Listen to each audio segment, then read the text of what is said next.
own resources to do all of that? They're not a regulatory agency. They can't just, they can't tell us that we're going to enforce their rules, right? Well, We have an IGA with them. Yep, I think it's an IGA, right? Is what it is. I can actually share my screen here with the division of authority that they passed along. Right. And under their division of authority, nowhere in the division of authority do they grant us the authority to allow for activities, but they do say that it's our responsibility to police within the right of way. And that is an IGA that we agreed to, obviously. We agreed to that part of the Well, this is contract, if just- you will. That's They're the just CRS. citing. Oh, yeah, okay. They're just citing state statute.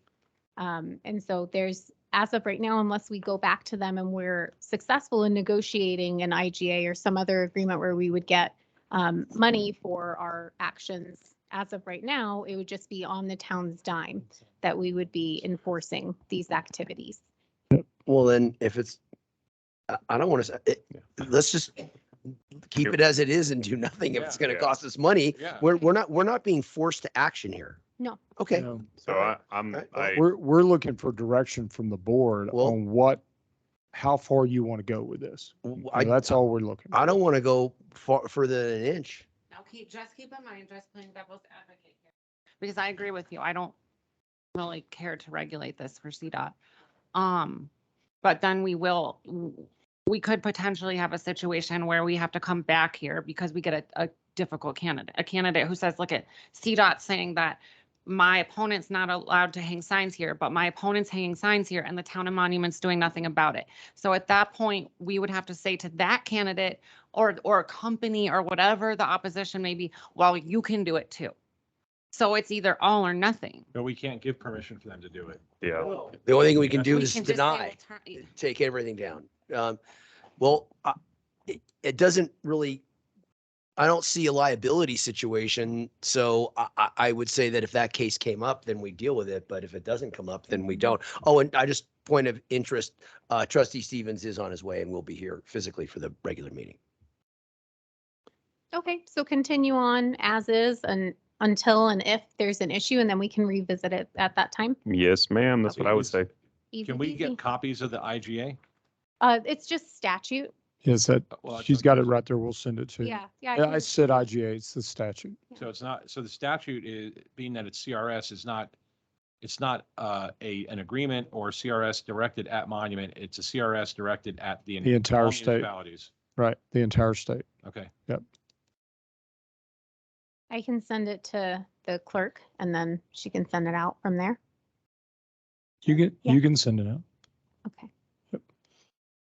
M. LeKind and D. Shane and, or the BOT group. Okay, great. All right. That's all we had for the workshop. Yay. So Awesome. we That was limited to 30 minutes. awesome. Next time we'll limit it to 15. Well, good. That'll give us an opportunity when Trustee Stevens here to spend the time we need to with Joe on making our decision. Right.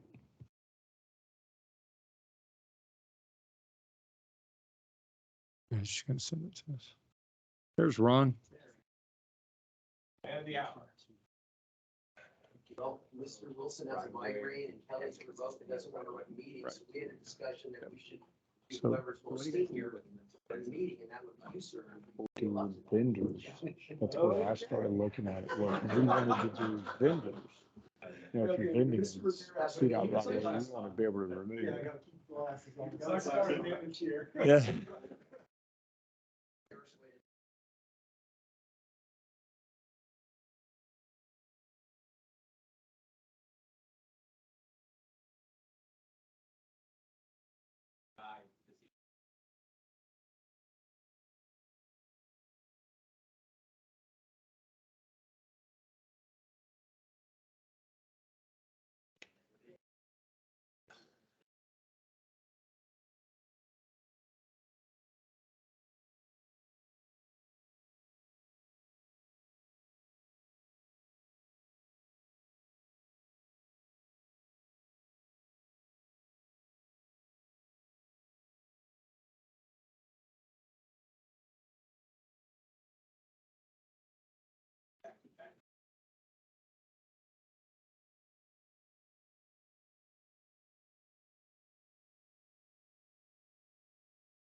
You're online.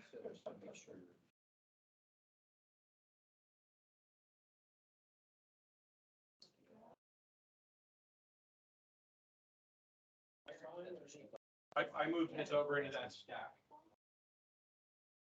This is his, this is. Okay, no. So whoever's gonna make the motion. No, you're not. I will give us the.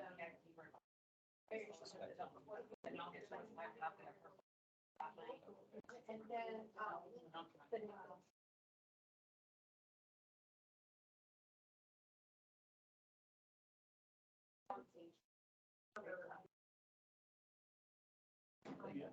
number 7, but I have not.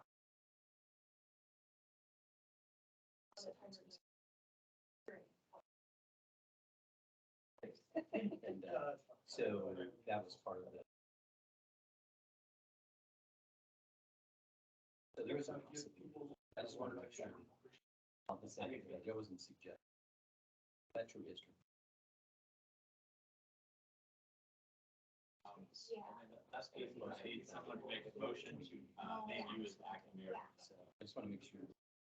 Yeah, I think that we are. And then. Knowing.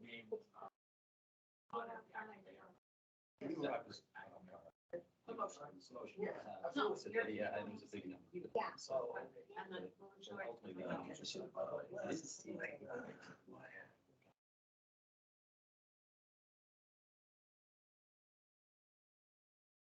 I know that they. That is. Yeah, I mean, I agree. I just found out. Thanks. All right, done deal.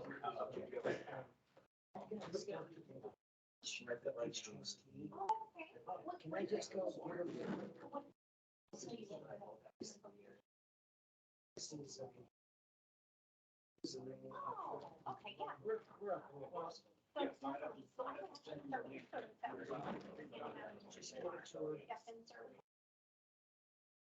yeah. Because they're all set up. Yeah, that's great. Like, I thought. Not for. Yeah. Right. Guess we missed the workshop. Oh, It was not- It was 10 minutes. We decided. That's where we decided you were running the meeting. Yeah. The workshop was about who's running the meeting. And you had nominated. You were- It's just literature that you can find. Yeah. I just left on that. I had a headache after that. Can I suggest that we calm the lights down and act like I'm in a hospital or a Well, I think the issue is we are on camera. It's it on. That's honestly. Take out, brighten it up. How are you? Thank you How so are you, much, sir? Jim. Thank you. I'm so excited about it. I love the comment. Thank you very much. Oh, wow, there's a lot of anchors in here. Yeah. And then the mayor here. There's, It's tonight, but we'll get it tomorrow. Oh, are they? Okay, so then I can get.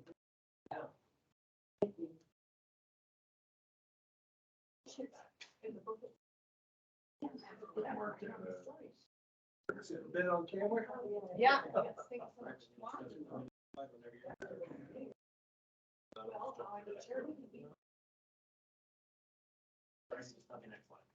Not in things, Peter.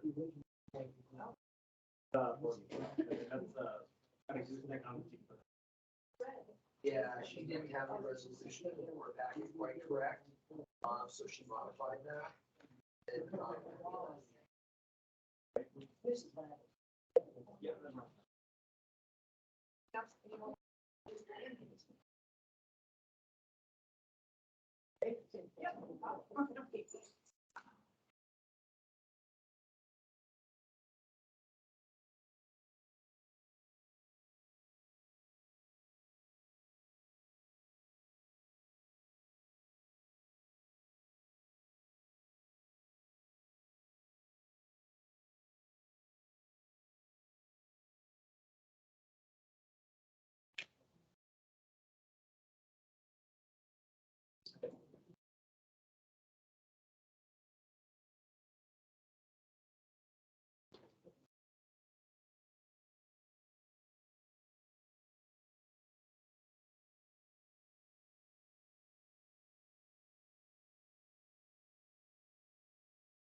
wow, okay.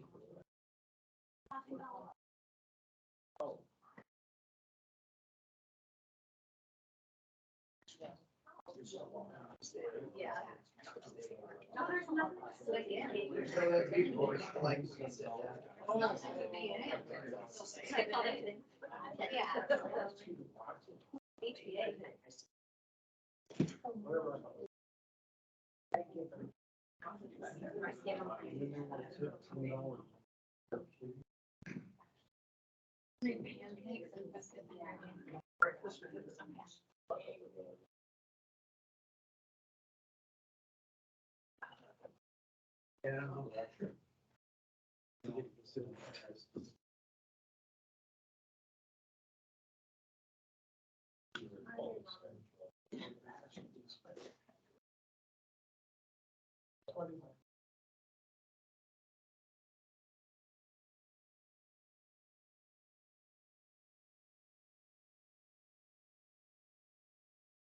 Yeah.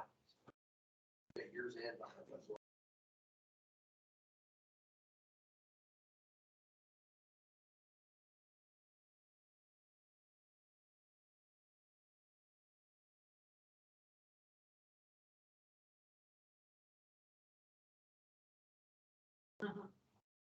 Wednesday, right? Yeah. I'll be in person.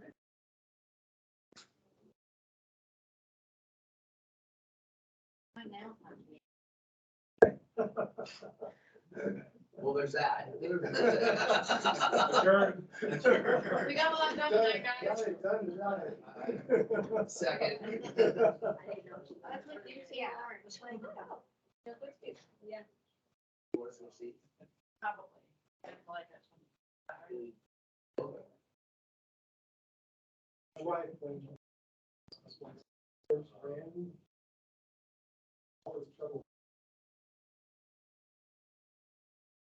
periwinkle. And nobody, everybody, all the guys were saying, yeah, why, your sign, your blue sign is kind of light. I kept telling them, they don't care. They don't know. Sounds like maybe on the herpes or something. Yeah, well, you know, it was your first campaign. Took forever to pick the right color. Yeah.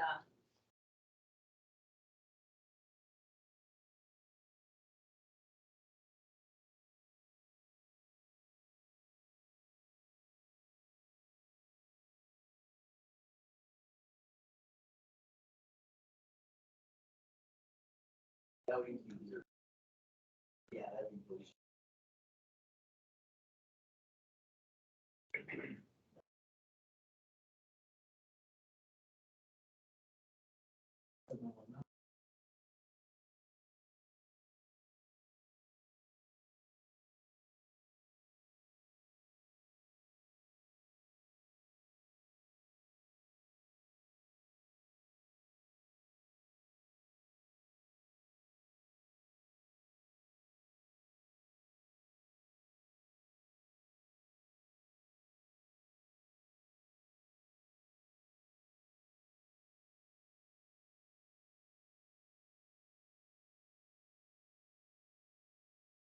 That's fine. That's fine. Yeah, that's just.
That's the person I ever loved.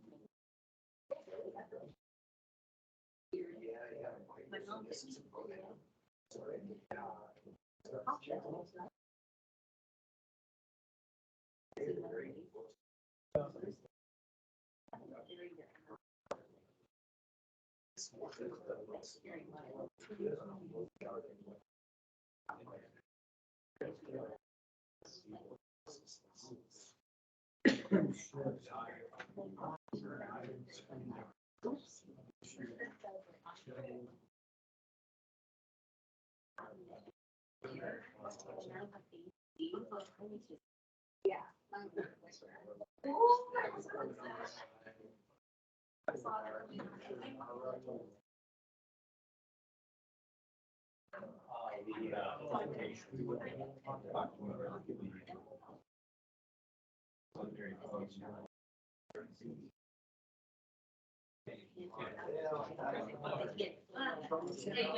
I did. I took an hour.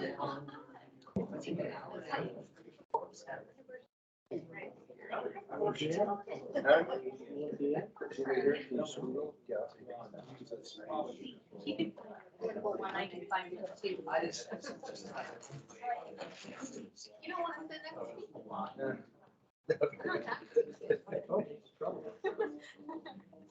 Hey,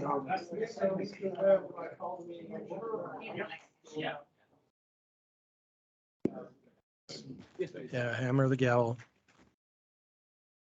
I'd like to call this meeting to order. Mayor Wilson is out tonight. And so, Mayor Pro Tem Elliott will be online. So I go to Trustee Romanella for a motion. I'd like to make a motion to make Trustee Stevens acting mayor for this evening. Second. Ms. Hogan, do we have to roll call or just say, okay. Yeah, Ms. Hogan. Okay. Trustee Romanello, Yes. trustee Shaning, Yes. trustee Stevens, No. trustee Ramos, Yes. Mayor Pro Tem Elliott. I see her. Trustee LeKind, Yes. Mayor Pro Tem Elliott, can you hear us? 4-1. Okay. So the motion passes. Please rise for the Pledge of Allegiance. Pledge allegiance to the flag of the United States of America and to the republic for which it stands, one nation under God, indivisible, with liberty and justice for all.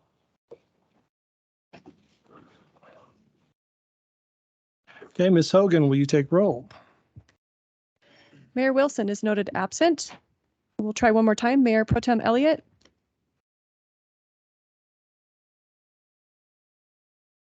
Here. Trustee LeKind, Here. trustee Ramos, Here. trustee Romanello, Here. acting Mayor Stevens, Here. trustee Shaning. Here. Okay, so before us, we have a consent agenda. Any modifications? Hearing none, do I have a motion? I move to approve the consent agenda. Second. Ms. Hogan? Trustee Shaning, Yes. trustee LeKind, Yes. Mayor Pro Tem Elliott, Yes. acting Mayor Stevens, Yes. trustee Romanello. Yes. Okay, so let's see. Oh.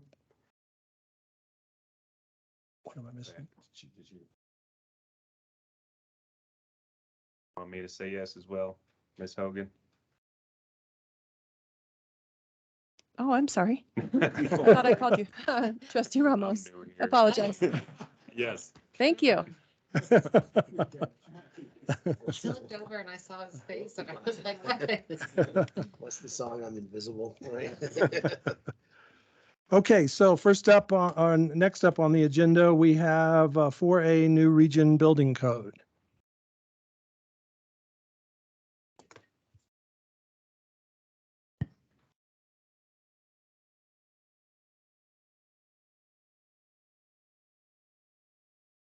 Good evening. My name is Roger Lovell. I'm the regional building official for Pikes Peak Regional Building Department.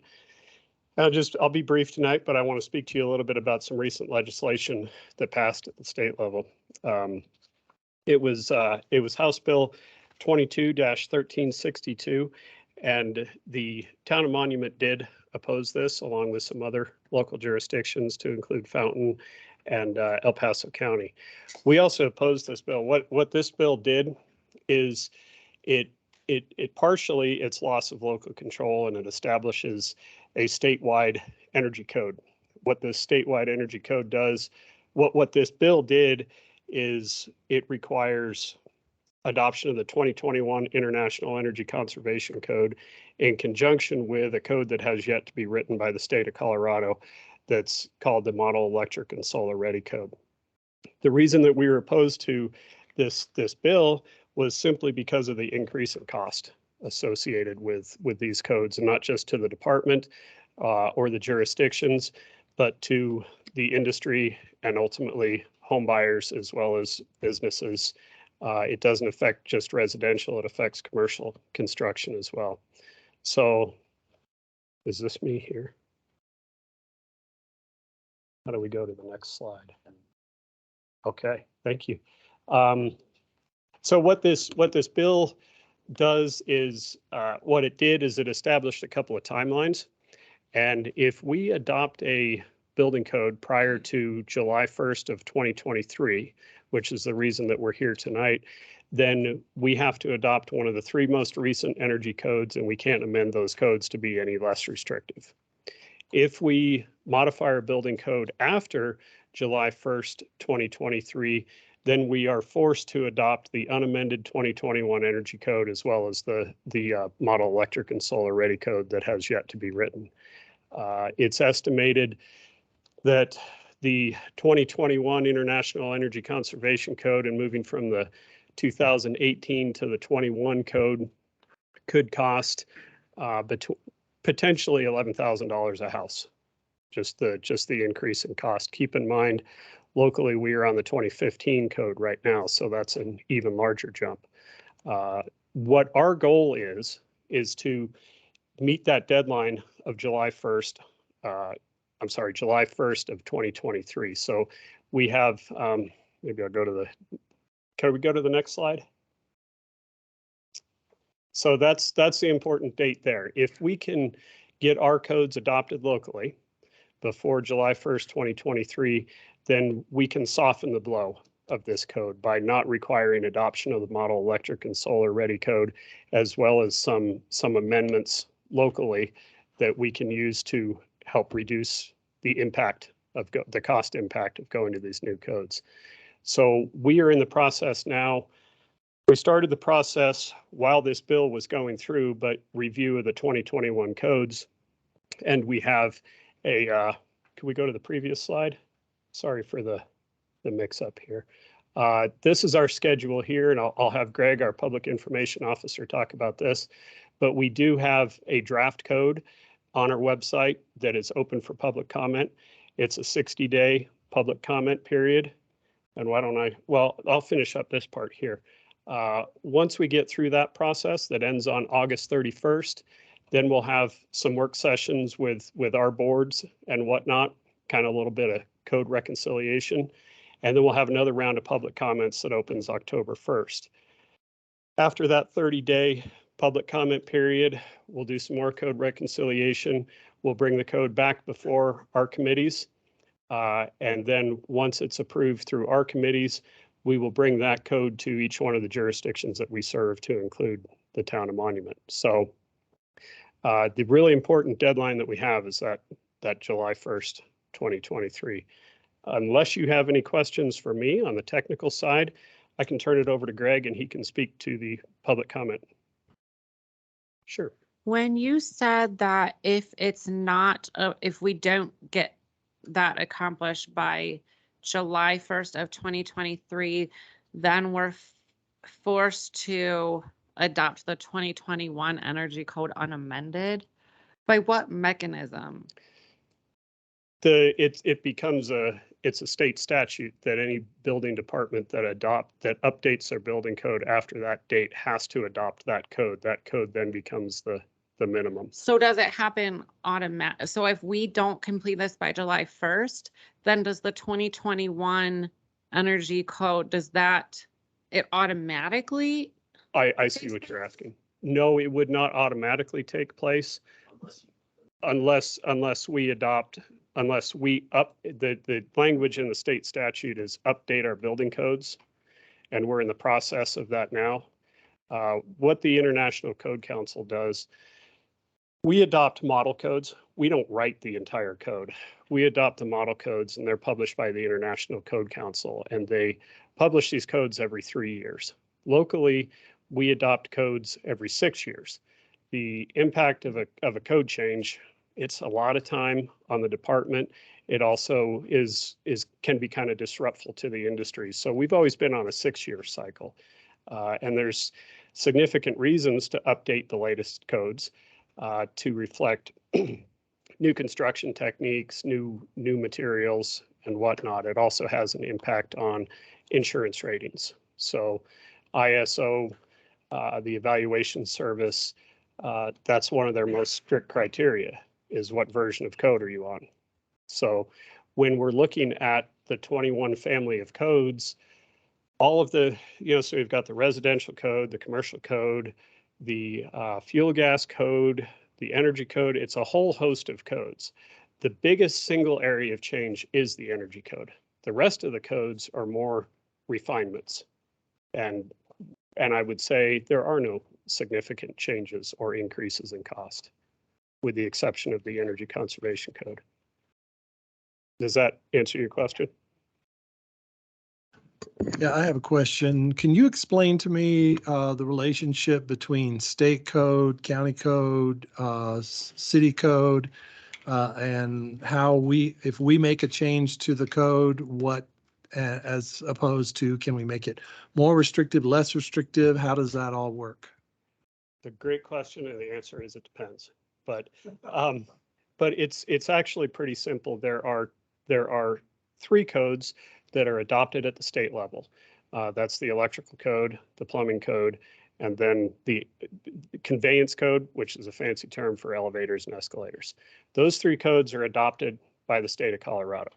Locally, we have jurisdictions that choose to, those codes are all enforced by the state of Colorado, but a local jurisdiction can act as an agent of the state and enforce those codes, which is what we do. The benefit of that is we do same or next day inspections, whereas the state, it can be on about a week basis. So we can offer those inspections much faster and efficiently when we do it. With that said, with those 3 codes, we have up to 12 months after their adoption at the state level to enforce locally. That's not so with the energy code. The new bill, the new legislation on the energy code has specific timelines, and we don't have that authority on the energy code. With all but, well, to include the plumbing and electrical, and conveyance codes, we can amend those codes, but we can only make them more restrictive. We don't have a desire to make them any more restrictive. They're pretty good already. The remainder of the codes, we do have the authority to adopt and amend those codes and make them less restrictive. A couple examples of that are the unamended residential code requires sprinklers in all new single-family homes. Locally, and a number of jurisdictions all across the United States have chosen to not require sprinklers in single-family homes. That's one example. When it comes to going back to the energy code, right now we've got a little bit of latitude. We can make some minor tweaks to it. After July 1st, 2023, we can't make any. And there's an additional yet to be written code. So it behooves us for you guys to get whatever changes, modifications done by July 1st of 2023.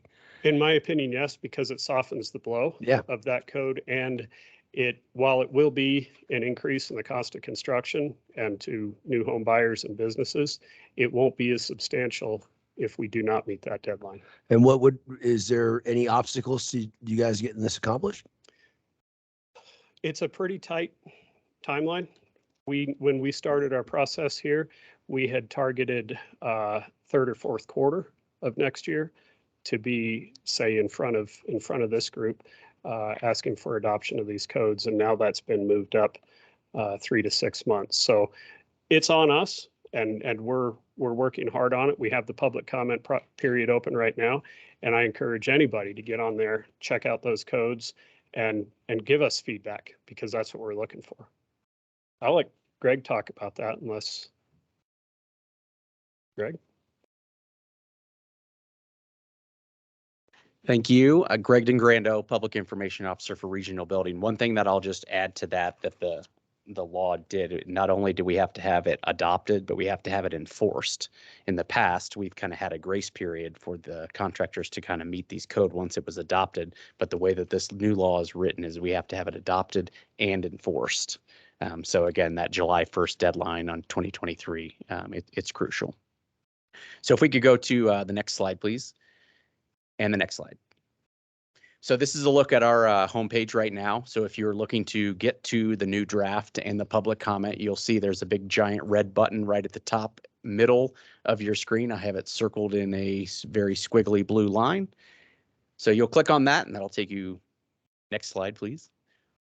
that will take you to this screen here. So the blue button at the bottom of the screen in the very middle, that is the button you would click on to check out the draft. That will take you to the first volume of the draft. If you want to compare that to the old version, there's a link on the left column, second from the bottom. You'll be able to click on that, and that is the existing code that we have. Once you compare those two and you're ready to go, you can click on the red button off to the far right, and that is the button that you'll click on for public comment. You can click on that. Next slide, please. And that will take you to the screen that you see on the left. We have it broken down by chapters and sections. First 3 chapters, and then chapter 3 is split up into sections. Can't do it on here. I just have frame grabs of it, but you can scroll down and whatever chapter applies to you. So if you're an electrical contractor or if you're a plumbing contractor, you can specifically go to that section. You don't have to fill out comments for everything. You can go specifically to your particular trade and leave comments. So if you click on the green button, it will it's a shortcut. Basically, it will take you specifically to that section. You don't just have to go back to the draft and then hunt for it because it is roughly 120 pages long. So it's kind of a shortcut. And then when you're ready to comment, you'll click on the blue button. That will take you to the screen that you see on the right. You'll fill out your information, including your email. The email is really important because if we have any questions about the comments that you leave for us, we'll be able to get back in touch with you and ask any questions that we need. You can leave a simple question, kind of like the body of an email at the bottom there, or if you want to save it in a Word document, you can upload that. There's a green button in the middle there. You can see other comments left by other folks. So if you're kind of curious to see what other people are saying, you can check that out as well. But that's pretty much kind of how we do it. And as you leave those comments, those come in basically the time as they come in, and they come into our admin team. So we're able to kind of look at those and see those comments coming in. And if we have any questions, we can email back. Again, we'll be collecting comments on this first public hearing. The deadline is August 31st. We've been trying to do our best to kind of get the word out about this. We've been making the rounds, meeting with trustees and council groups in our jurisdictions. We've been meeting with a number of trades groups like the El Paso County Contractors Association, the Pikes Peak Mechanical Contractors Association, the Roofing Association. There are a number of different trade groups that we've been meeting with, and we have other meetings already scheduled and ready to go. We've also blasted this out to more than pretty much all of our active contractors as well as design professionals, trying to get as much public comment on this as we can. We have had a few come in, but of course, I think a lot of it will probably come in on the day of that we close public comment. That's typically how it goes, but the earlier we can get public comment in, the better, because it'll allow us to kind of start working on that process to kind of tweak things and get things ready for the next one, because as Roger mentioned, time is crucial and we're really trying to work as quickly as we can. So that's kind of the public comment side of things, and I'd be happy to answer any questions you guys might have. It's a fairly lengthy bill, but I don't see anything in 1362 that prescribes a remedy if enforcement is not. I only see sections that provide for that say that the municipality or the not receive grants. When I look through the grants, it looks like they're disproportionately awarded to local people. Oh, in a town such as Monument or wherever, any hypothetical town doesn't enforce that. What is the actual remedy there? Outstanding question and good catch. We don't have the answer to that yet. And I don't know that there is an answer. We expect that loop to be closed at some point, whether it's legislation in the next session or who knows, but we do expect that to be closed. What it will look like, we have no idea. If it's not closed, not legislation, not amended, what is our incentive with even?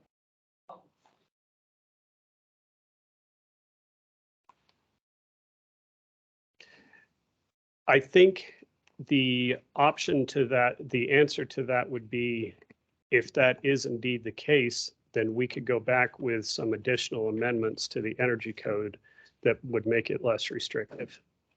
I think that, being on the, from an ISO rating standpoint and from an insurance perspective, it's best to be on the latest codes. They do take into account amendments, but it's also a number. Right. So if we can be on that 21 code and have additional amendments, we had, in fact, prior to this bill, we had a draft of what I consider great amendments to the 21 International Energy Conservation Code. Because of the requirements in the bill, we had to scrap those and start over with much less, basically get rid of a lot of them.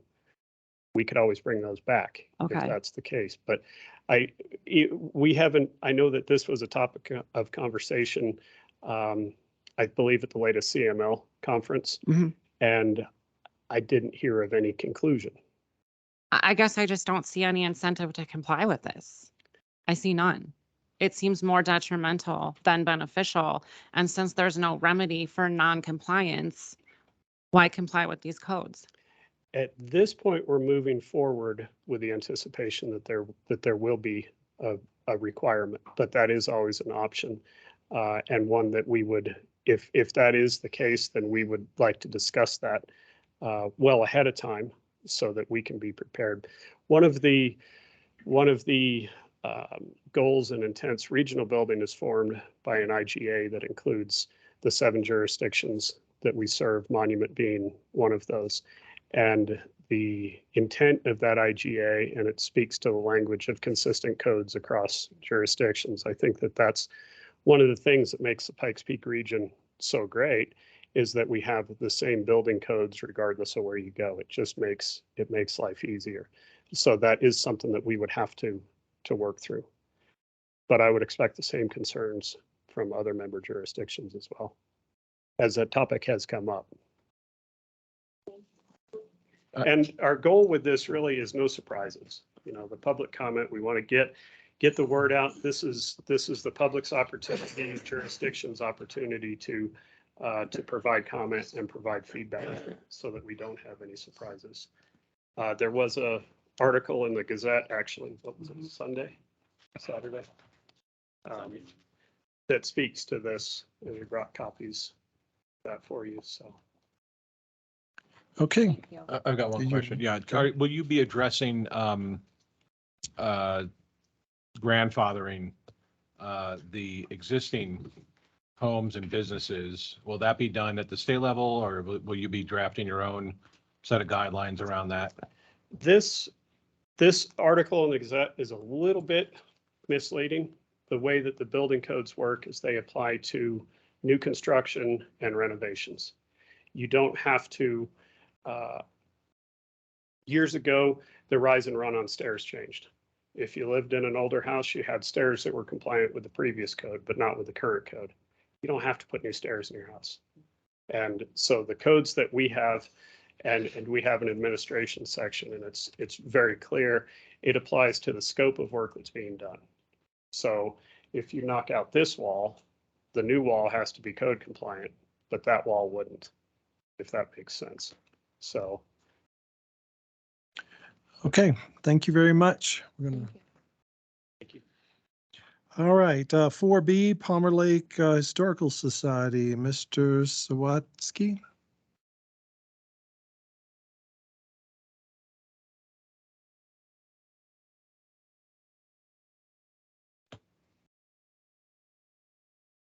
Yes, thank you. Thank you. Can you all hear me? Yes. Thank you for letting us come tonight and present. I'm Jim Sawatsky. I'm the current president of the local historical society. And we've come tonight to do a little presentation on what and we're also your historical society. So we came to sort of elaborate to remind you that we are here for you as well as Palmer Lake and the other Palmer Divide area. So, but first, before I get into my request, I'd like to have my colleague, this is Rogers Davis. He is the museum director, and he has just a little opening for all of us to kind of review what we've been doing in the past for Monument.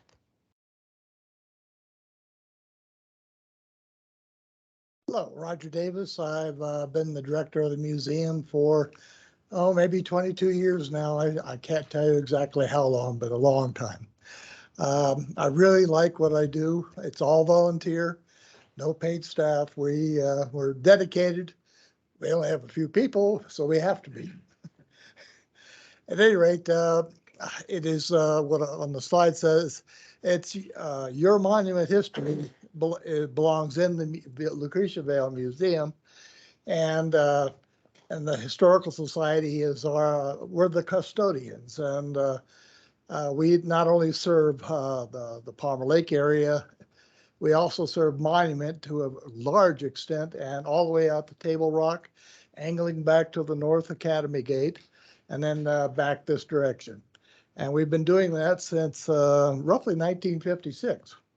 So we do have some experience in it. We'd like to think we're quite competent at what we do. Next slide, please.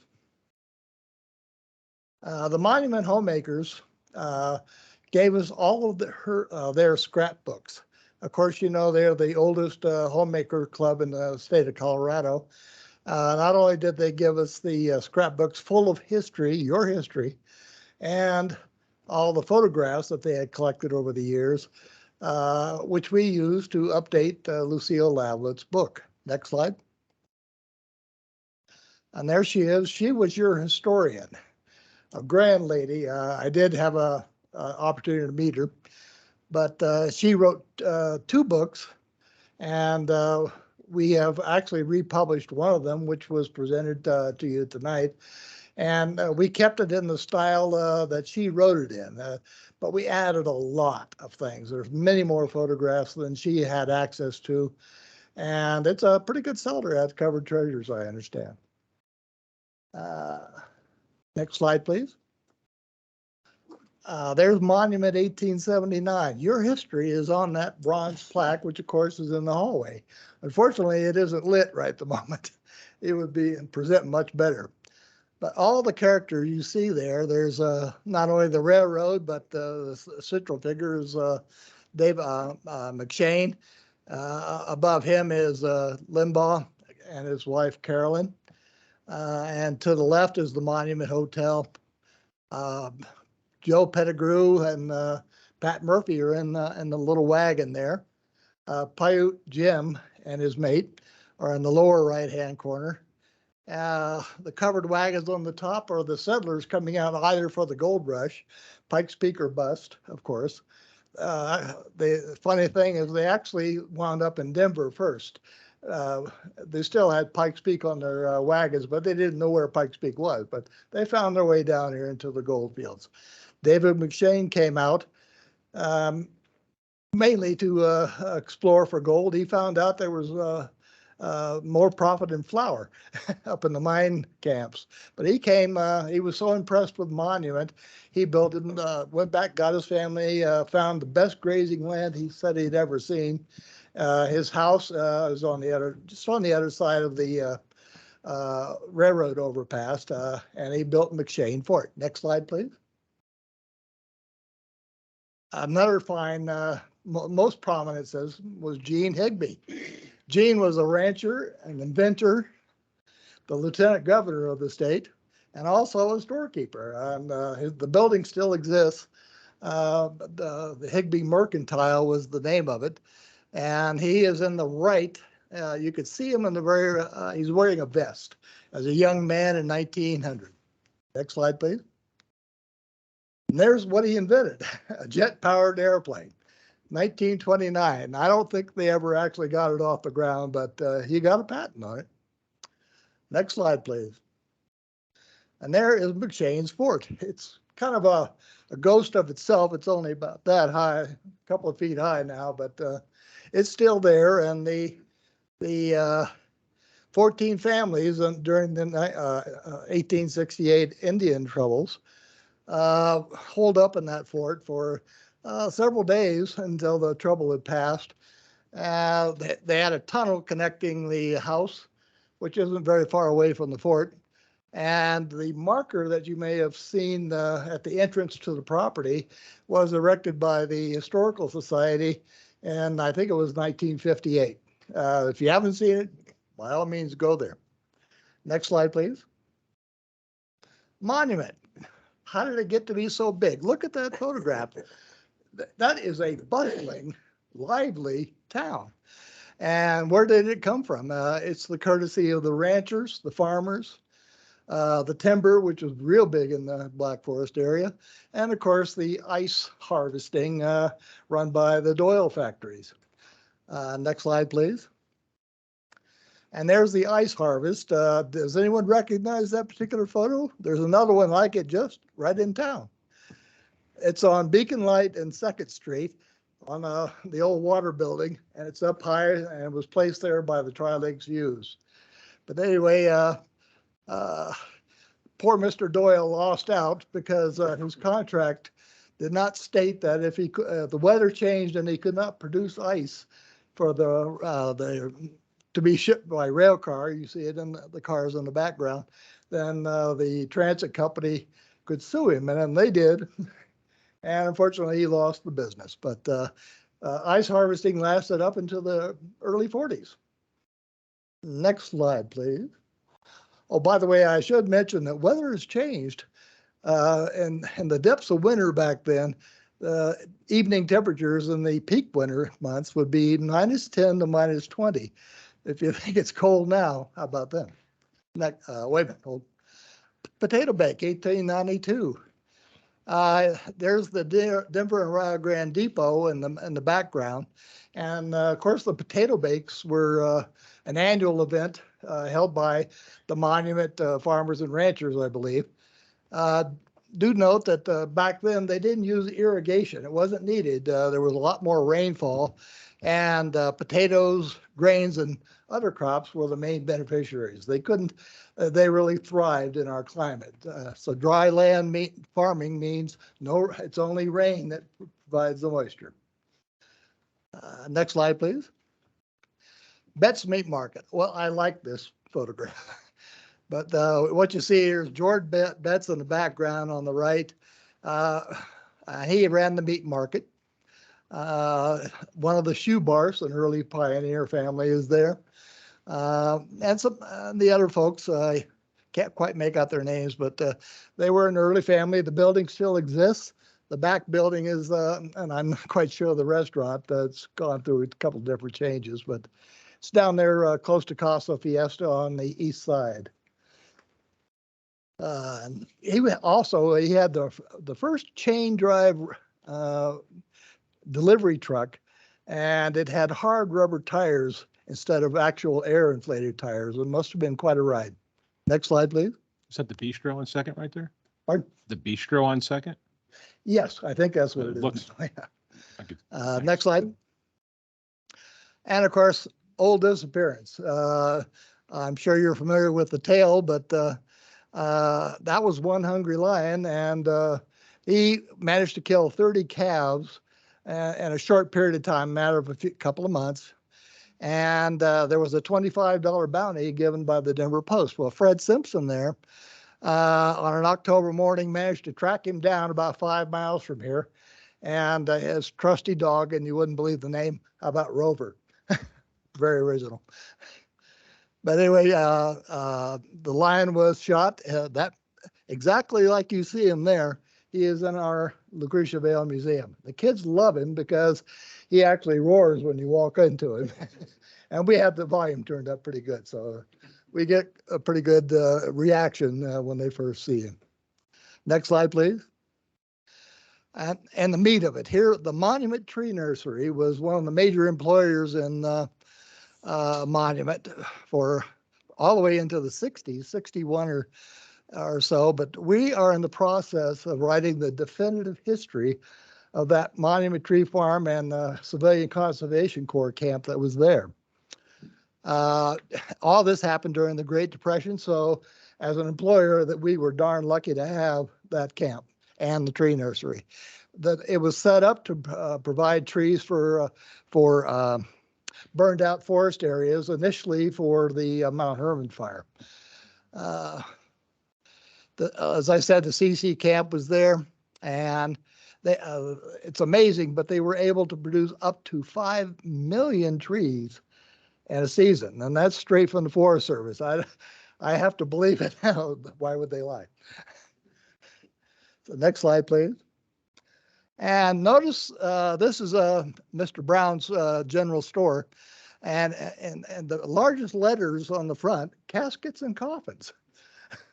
Now that was a big deal back then because without refrigeration, if you had you or someone else had passed away, they needed ice, and Doyle was happy to provide the ice if he still had it. But and the motto I would imagine that Brown had was, "If we don't have your size, we'll order it." Next slide. And finally, when help is needed, we should all step up and lend a hand. We're a great believer in volunteers. Like I volunteered and served my country for 27 years plus, and now I've got over 22 volunteering at the Historical Society and at the museum. If you haven't been there, call me. Set up a tour. Groups, individuals, anytime you want. We're small town still around here, and so I'd be happy to give you all a tour, individually or as a group. And it would be my pleasure. Believe me, you'll like it. We're not we're a small museum, but we do it right. We multimedia in some places. Right at the moment, we have a suffrage exhibit. Colorado was only the second state to vote in suffrage for women, and that happened in 1893. We've also got a brand new exhibit on early radios. We had a teenager come in, and part of the exhibit was a portable TV set from the late 50s, 14-inch screen, vacuum tubes, kind of a monster thing. But anyway, he didn't know what it was. That's what historians and history people like me, we hate to hear that, because that means someone didn't do their job, and this young guy didn't know what a TV set was. Anyway, I wanted to make the final point, that history is perishable. Our motto is history should be more than a memory. If we lose it, it all winds up on eBay. So we'd like to keep going. We need to grow still. We need to expand a little bit. And like my computer I brought to give the presentation on, it's so old that like 5 or 6 operating systems back. It's going to wind up on exhibit in the museum pretty soon. But it still works, kind of. Anyway, history need not be a memory. We need your help, and I'll turn that back over to Jim. Thank you. Oh, is there any questions? Appreciate it. All right, then. Well, that was a little short review of the monument history.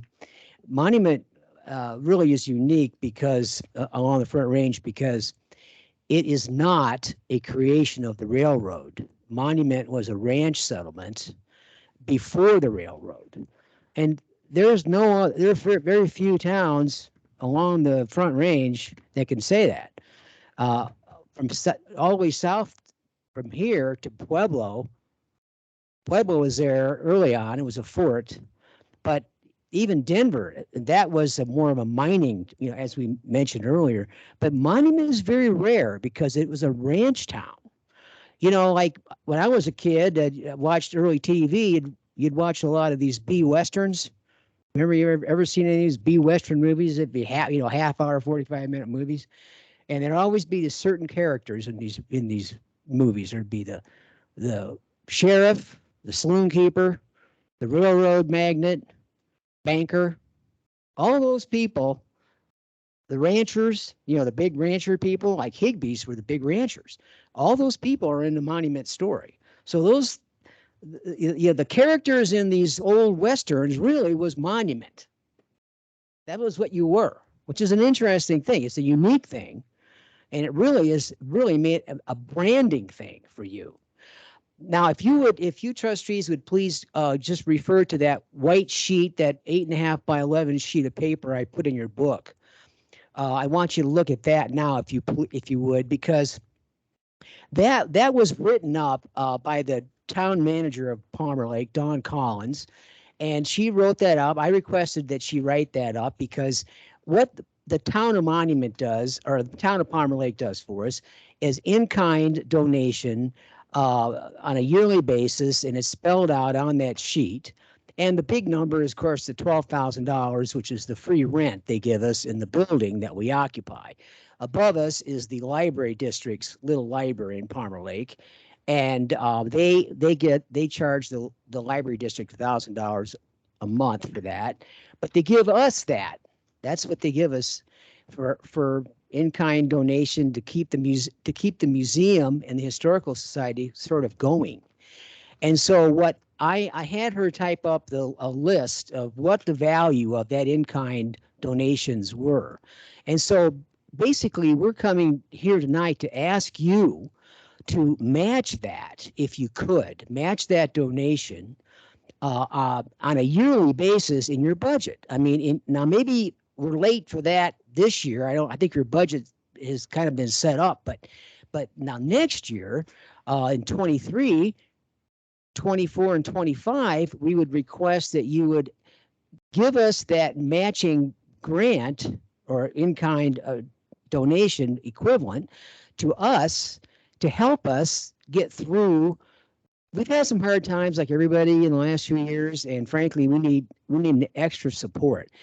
And this help would really come at a great time for you, because Rogers mentioned that we're doing this publication on the history of the Monument Tree Nursery. And that's going to be a definitive thing. There's no book existing on that. And that is your story. Monument Rock. Your town is named after Monument Rock. It was first called Henry Station, but when the railroad came through, they changed the name to Monument because of the prevalent rock formation. But if you could step up and give us some support in that way, that would really give us some more funding to do more of what we do. That is, we preserve and interpret our history of basically the Palmer Divide region, as Rogers mentioned. It's more than Palmer Lake. It's more than Monument. It's this quite an extensive area that we live in a unique place, the Palmer Divide. And so this year, as I mentioned, I know we're a little late on the budget, but I would ask if you could, if it's possible, if you could come up with some funding, a little bit of funding for us, maybe half that amount this year, because it's going to cost us about between $8,000 and $10,000 to do this publication. And this is your story. We're doing this for you, and we could use some help. So that's why I'm here. That's why we're here tonight. And in the past, the town of Monument has helped us in the past. That bas relief, bronze bas relief in the hallway, the town of Monument gave us $12,000. This is 20 years ago, I think, around 20 years ago. And we came up with another 12 or 13,000, and we created that bronze relief for you. We did that for you when you built this building, to have something that would be a monumental thing for this new town hall that you guys created. And I can't remember, did you build this around the early 2000s? I think you moved in the early 2000s, didn't you? I can't remember exactly what date it was, but I think that's when you guys built this. Because the last time we came to Monument to request funding, you were in the other building, the current chamber building. So anyway, that's why we're here. We need help, and we are turning to Monument because you're our neighbor, and we do a job for you that nobody else is doing. Do you have any questions or comments about my request?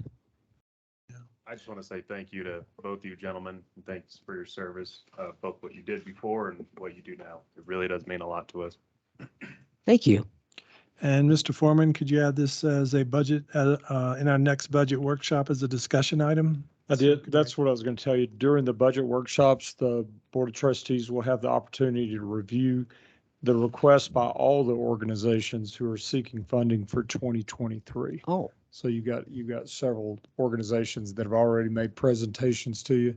Mhm. And so you'll have the opportunity to discuss those items at workshops this year. Okay. Okay, good.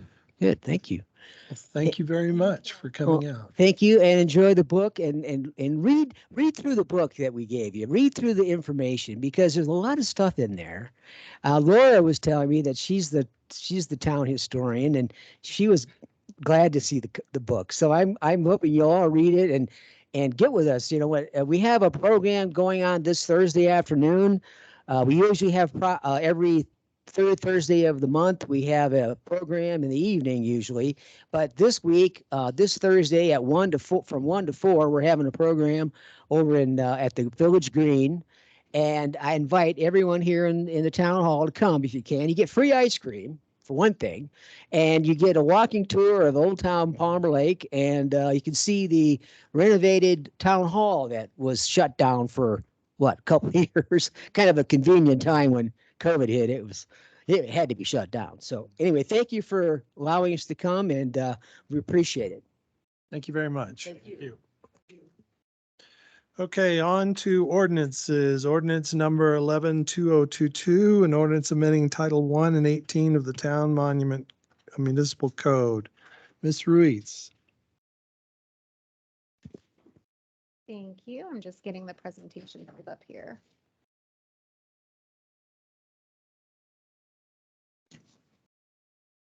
Sorry, the mouse keeps on sticking.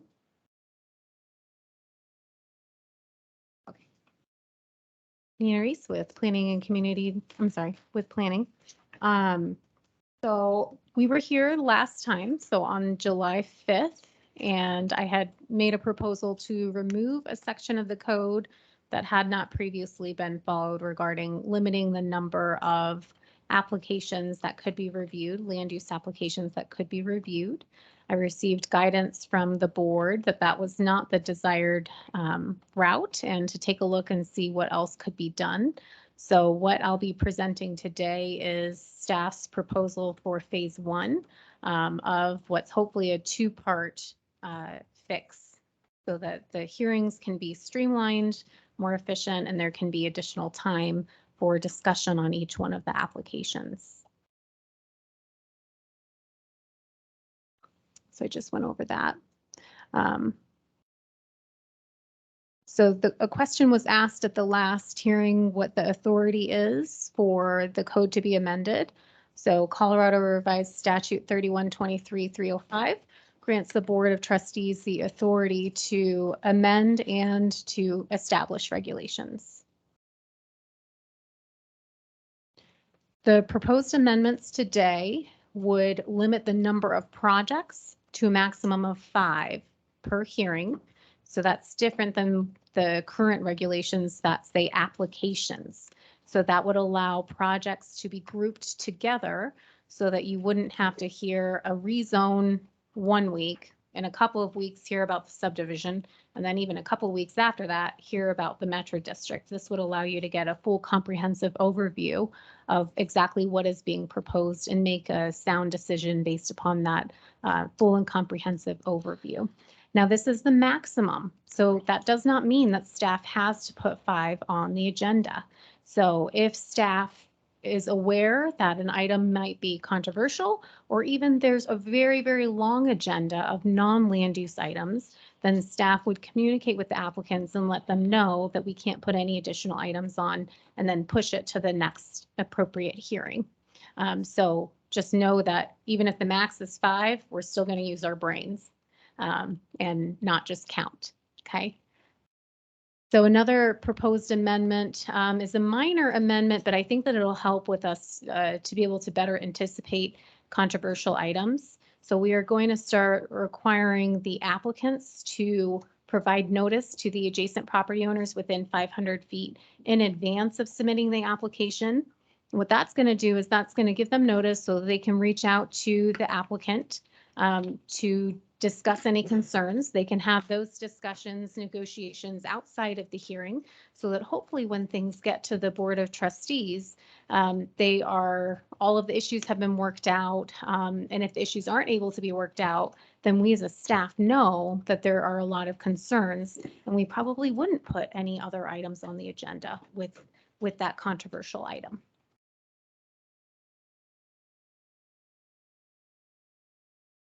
So staff recommends approval of the ordinance.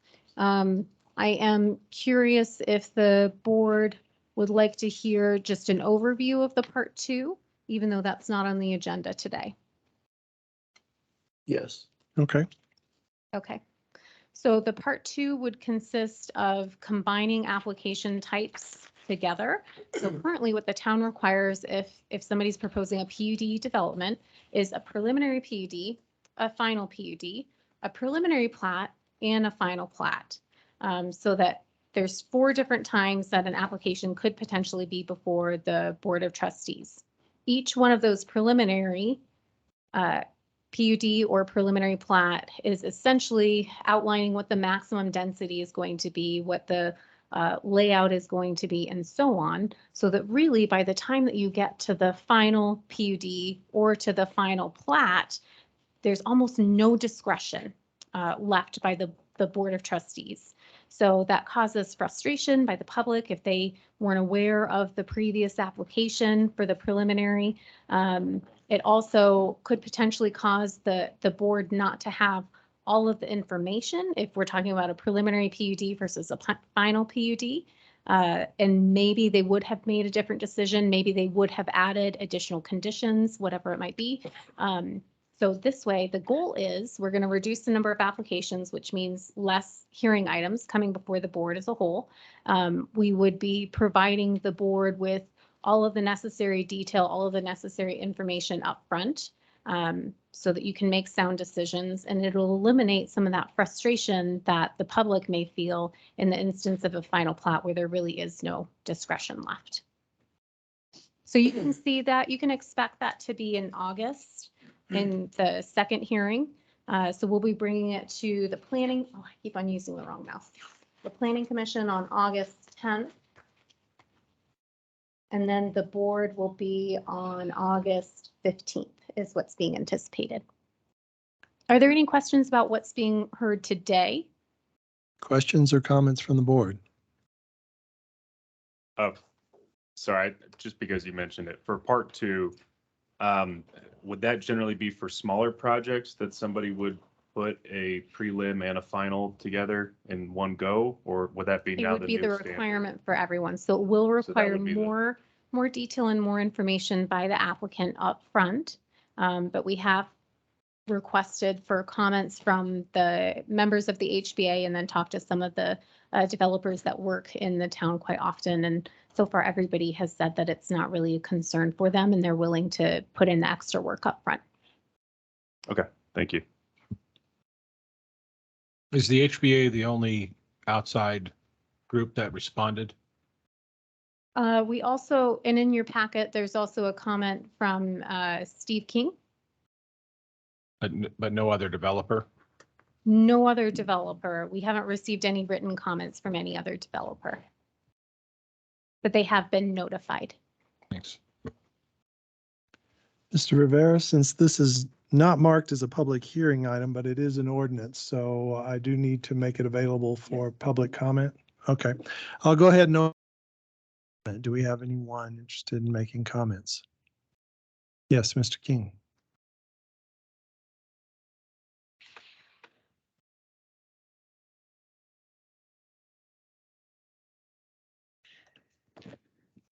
Hi, I'm Steve King. So you have my comment letter, so I'm not going to beat that to death. But one thing I will say, kind of tapping into the historical society that was here, is this is history in the making right now, right? Whatever we do today is going to be history in the future. So we have to consider the remaining land that we have left, and we have to consider how that land gets developed, especially when it comes to the comprehensive plan and the future land use maps.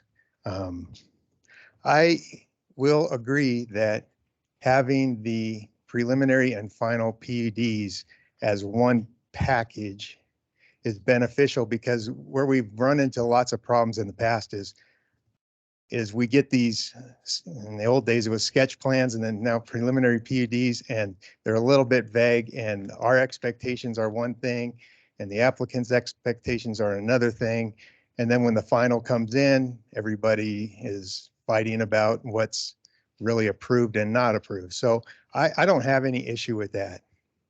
I think if it's a rezone and a preliminary plat and a final plat and a preliminary PUD and a final PUD, and that's considered one project, I think you can see if you add a few more to those, it starts to get really complicated. And it's really difficult to spend the time that we need, especially when we're changing this. So if a property is straight zoned, somebody will go down and put the, and apply for a building permit essentially, and we'll never even know about it. So if there's a single family lot in a neighborhood and a house burns down, it's not a public hearing item. But every public hearing item is to ask for a right that doesn't currently exist. And that's where the problem comes in, because we need to take time to deliberate those. I mean, the comprehensive plan has been pretty compromised. If you look at what's been rezoned around town and the uses that are coming in now and the applications that are coming in now, we're losing the small town feel, and the comprehensive plan speaks a lot about not having a lot of multifamily uses. And that seems to be the majority of the applications that we're getting right now.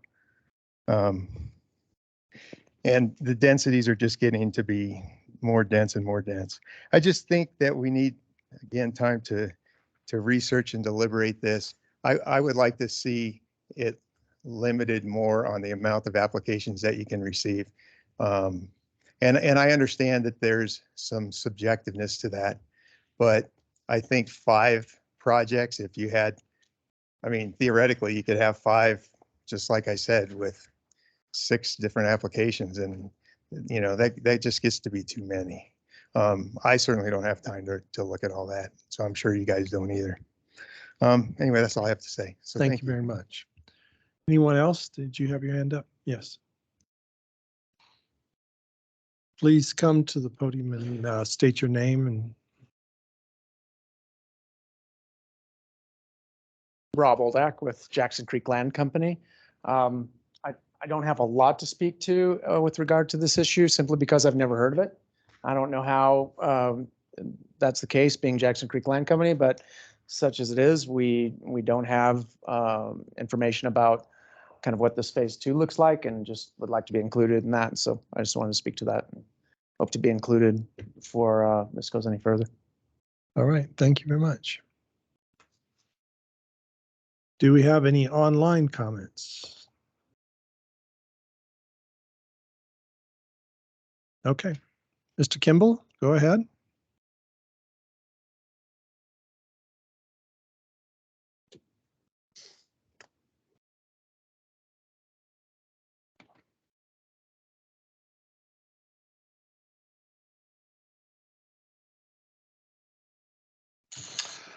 Yes, good evening, board. Couple questions for you all to ponder, especially with the limited amount of land that's left to be developed. So my question is, why the urgency to change what the rules state they are now, instead of keeping them in place, following the rules, and allowing the board time to review in detail what the proposals are without saturating each one of you to review each package. I really think that due diligence by each one of the board members needs to be in place, especially as the final pieces of land left to develop come into place. With in mind the comprehensive plan that clearly states that the residents wish to keep the areas to the west and east of I-25 as you travel north and south the views clear and to present a small town feel. You know, back when that comprehensive plan was developed, there was a survey done by over 1,000 residents that clearly stated that they didn't want, you know, high density and townhome or condo development, but yet this is what we're being flooded with. So my big question is, why the change now? What is the actual return on investment by consolidating and having, you know, pushed through all these plans when due diligence is clearly sought and asked for by the residents, especially when it comes to changing any of the rezoning, the preliminary and final plats for these developments. And that's all I have. Thank you. Thank you. Are there any others? Okay. Ms. Ruiz, do you have any reply to any of the comments that you want to offer? I certainly do. Thank you. So the only thing that's being considered today has to do with the number of applications as well as requiring notification upfront prior to submission. So all of the other aspects, so combining the applications together, those will be considered at a later date. We will most certainly reach out to additional developers within the area.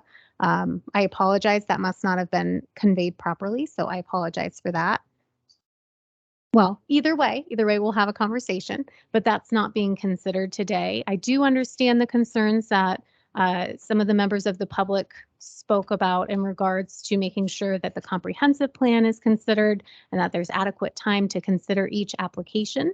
My opinion is that what's being proposed today would have no impact on your ability to take a look at the comprehensive plan. What's being proposed today has nothing to do with the comprehensive plan whatsoever. And I would request that you trust staff to be able to determine how long it's going to take, and then also trust staff to ensure that we're not all here too late at night or have to review a very large packet. I do think that the grouping of 5 may be appropriate. Okay, thank you, Ms. Ruiz. And I'll bring it back to the board for any questions or further comments or deliberation. I would just like to add that, you know, like I said at the last meeting, we run out of time in some of these meetings to do the things that the residents expect us to do and to make sure that we're making the correct decisions. And tonight is an example of that. We had a workshop before this meeting because we could not fit that item into our regular meeting. That happens very frequently. And so I just continue to reiterate that I don't see any advantage here. I would like to see us as a board go to the original rule that our director of planning found and abide by it and see if that works for us before we go to the route of saying, well, we're already breaking the rules, so let's break the rules harder and make this an ordinance. I just see no benefit in that whatsoever. I guess I just want to get clarification on the things that we're voting on tonight. There's 2 items in the code, Title 1 and Title 18. Yeah, and I can actually pull up the proposed revisions if that's. One of the items is related to how many applications we're going to see per hearing, and the other one is related to just the Notice. notification. Yep, just notice.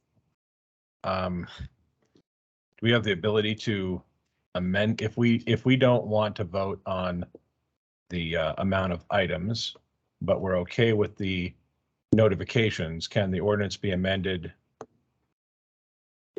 modified? We just have to take some effort to be. We would just have to take some effort in the meeting to be very clear as to what the board is voting on. But yes. Okay, because I think, well, I can't speak for the rest of the board, but I don't happen to have an issue with the notification requirements. But to Trustee Shanning's point, what you're asking is the potential to, if there's too many applications at once, it will overburden the board And I think it would also overburden the staff, to be honest, if you had that many come in at once. In one hearing, one night. So are you proposing to leave it with the I'm- 5 with 2? With and the make no limitations changes that at all? the code that you found Uh-huh. that keeps it from being more like what you're suggesting here. That's what you're suggesting, right? Is to allow more than what the code currently states. That is correct. I am sort of in the agreement with Trustee Shaney that we don't make more work for us on any particular night. That's my thought. I kind of want to second that. I just think listening to the residents too, a good point was why when we have such limited land right now, I feel like it's not a time we should get less strict in a way. And I completely understand what staff is saying, and I absolutely respect what you're saying, that you will make the smart decisions. But to me, it just kind of opens it up for us to be overburdened with just too much information to go over and potentially cause a big mistake for the town. And I feel like having a cap is kind of the right thing to have right now. Okay, so do we want to amend this current ordinance, or do we want to go ahead and vote on it as it is? I'd like to say something though, just to look at it from the other lens. Because I hear you guys' points. The other side of that lens is that I really believe that this thing was created at a time when we didn't have quite as much development or things going on, and it might be an out of date, out of time situation. Having some type of limits is agreeable, and I think that's why I suggested last time to have a couple different options to solve this problem, because obviously we've been doing more than what that states, and what it states might actually be a little too sluggish on our system, and that needs to be looked at as well. I think responsible meeting planning comes into play no matter what the limits are, and I believe that the mayor, whoever the mayor, our current mayor, our future mayor, whoever, should work with staff before an agenda is made and final to be the board's representative, so to speak, and say, hey, you know what? This might be a little too much. Let's modify that. Let's do this, and be cooperatively involved in how that goes. I think that if it's handled responsibly, that you guys and we all know what's too overwhelming and what's not. This, what we're talking about right now, has nothing to do with how land is getting developed at all. I want to reiterate that, and I know you mentioned that. So maybe the number needs to be changed, or as we discussed, and as Mr. King brought up, a preliminary and final being together that actually holds somebody making a development more accountable to an idea is a good one, and that could solve part of it too. So there's got to be a way. I envision a matrix or a grid of some type that says, how are these things counted? How are they blended? What is a way to satisfy both sides of this? To untie our hands, so to speak, but also not to drink out of a fire hose. And I believe there's got to be some middle ground. I really do. I don't have the exact solution, but I think that we should find one, if that makes any sense. I don't know why we would spend any more time trying to find a solution to a problem that doesn't exist. I mean, this was found through our director of planning by accident. It hasn't been an issue.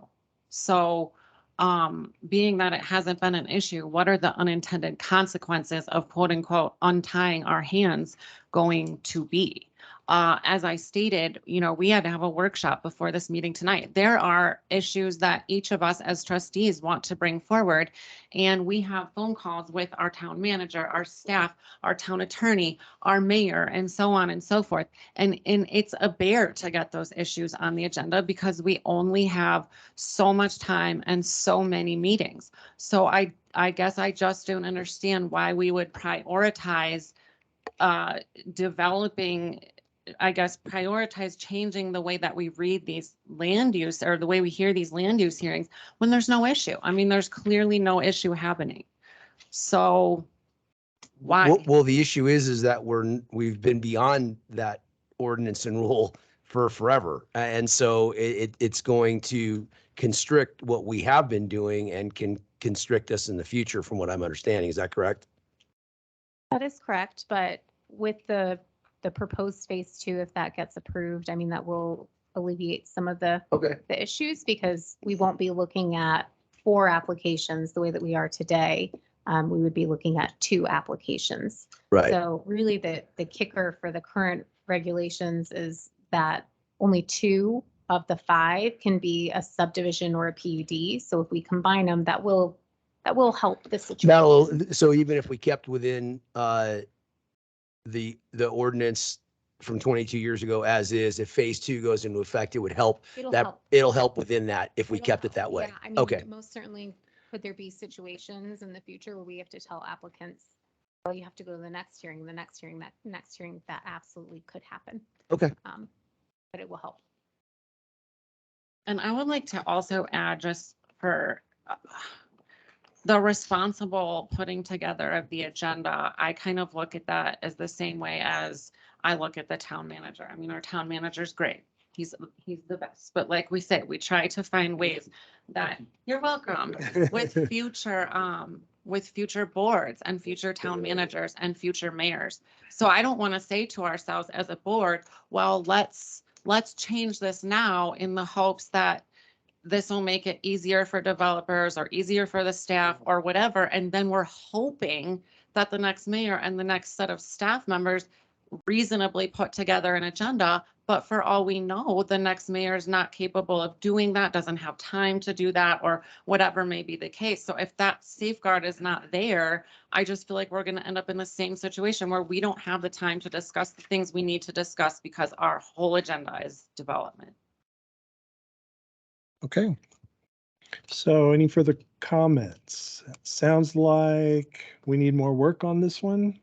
So, Are we able to do, I like the idea of what Trustee LeKind was saying, because I think it's nothing but good for our town to, the second part of what we're voting on today. The, having Notifying. developers notify. So, I mean, I would love to vote for that. okay.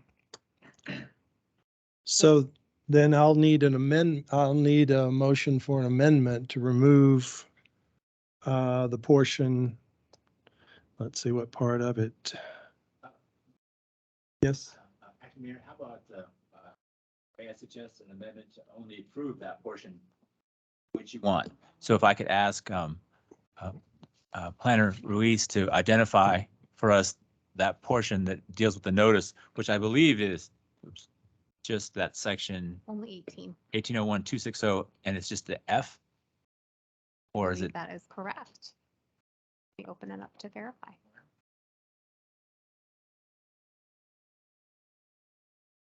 Yeah, public notice requirement 1801-260. That is correct. So I think the appropriate motion, if that's the board's intent, would be to approve the ordinance, approving only the increased notice requirement as contemplated by 1801-260 F as in Frank. Okay. So who wants to do the motion? I would do it, but I don't know if I'll say it right. Sure. You can just Okay. adopt it as, if you have, everybody understood me, that you could just adopt that motion. I will make a motion to adopt that motion. Yeah, adopt a motion to keep 18.0.260 public notice requirements. Is there a second? Second. Ms. Hogan? Trustee Shaning? Yes. Trustee LeKind? Yes. Trustee Romanella? Yes. Acting Mayor Stevens? Yes. Trustee Ramos? Yes. Mayor Pro Tem Elliott? Yes. Okay, ordinance number 12-2022, an ordinance updating the land use development section 1803-380 and 1804-150. Ms. Ruiz? Thank you. Hold on one second, Mayor, Acting Mayor Stevens. Can I get a little direction on what you want to do with amending Titles 1 going forward? Because I heard you say that you wanted to bring this back to staff. Can I get a little direction on what you want us to do? So I think for now, unless, what about you guys? What's every, Another workshop? another? Just let that part die for now and try to test out the notification and abiding by the code as it's written before we go to have the staff amend this and do more work on it. Why don't we just see if we can operate within the boundaries of how it's already written? Well, I think that, sorry, go ahead. Go ahead. I think that it would be important to, I'd be okay with that as long as we do it, deal with phase two. That would make this more streamlined within that on our next meeting as we had planned. Okay, so, I definitely Phase want to hear two. phase two, at our next meeting. okay, so can we put this as a discussion item? It sounds like, I mean, our time is getting late and it sounds like we're still kind of figuring out what to do. So let's add it as a discussion item for, So do you want it as part of a workshop next, Well, no, next she- week or He was just gonna a propose phase two as discussion? an ordinance, but If I could jump in, if I may, Mhm. I think the plan, and please jump in, Nina, is to shop it to the planning commission and then bring it back to this board. Is that correct? That is correct. The planning commission is anticipated for August 10th and then the board August 15th Okay, for phase two. all right, well, that sounds fine if the planning But commission. That's for phase two. Yeah. What I'm talking about is Title One. Yeah. So Title One, does the board want to let it die? Yeah. That's what I want to hear direction. Does the board want to let it die or do you want to revisit it at another meeting? Is there a dependency on phase two There for, is not. for Title One? There's not. And I'm for letting it I'm die. letting it die. I want to let it die. Okay. So because we could revisit it later after we see how, if we do incorporate phase two and we see how this flows, we could revisit it later if we're stuck for some reason anyway. Yeah, it looks like we have unanimous consent to let the first part die and at least let's get through the summer or something like that and see how it works. Okay. And if it's causing trouble, then let's revisit this. sounds good. Thank you. Okay. Ordinance 12-2022, Ms. Ruiz. Thank you.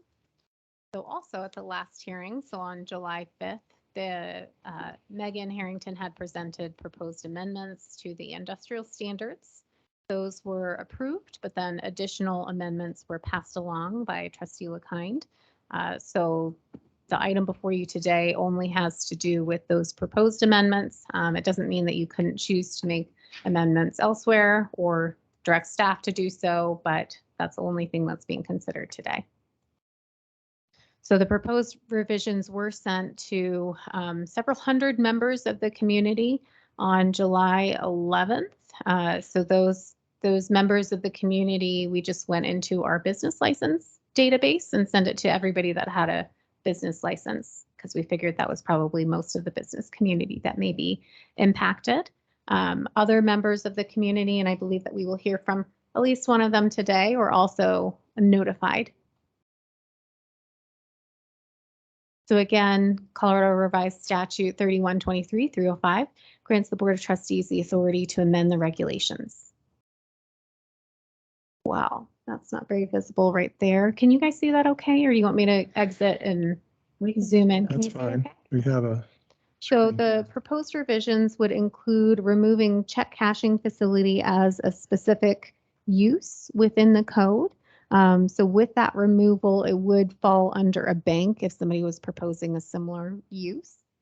It also would propose to amend micro-fulfillment center from a permitted use in the BC and LI zone districts to conditional use. And then vehicle parking lot as well, conditional use in the CC and then in the LI and in the P. Vehicle sales and rental, conditional use as well in the CC and in the LI. And then vehicle service repair, heavy vehicle service repair as a conditional use in the LI. Under the industrial uses, mini warehouse and self-storage would become a conditional use in the LI, and warehousing with distribution would also become a conditional use. Micro fulfillment center would become a conditional use in the PID. And then vehicle parking lot would become a conditional use in all zone districts, as well as conditional use for all of the zone districts for vehicle sales and rental, vehicle service, repair heavy, and not that one, sorry. Mini warehouse and self-storage would become a conditional use as well within, I can't see up there now. Drew, can you make that go away? Oh. Well, I think it's PID and PMD, but I can't see up at the top there.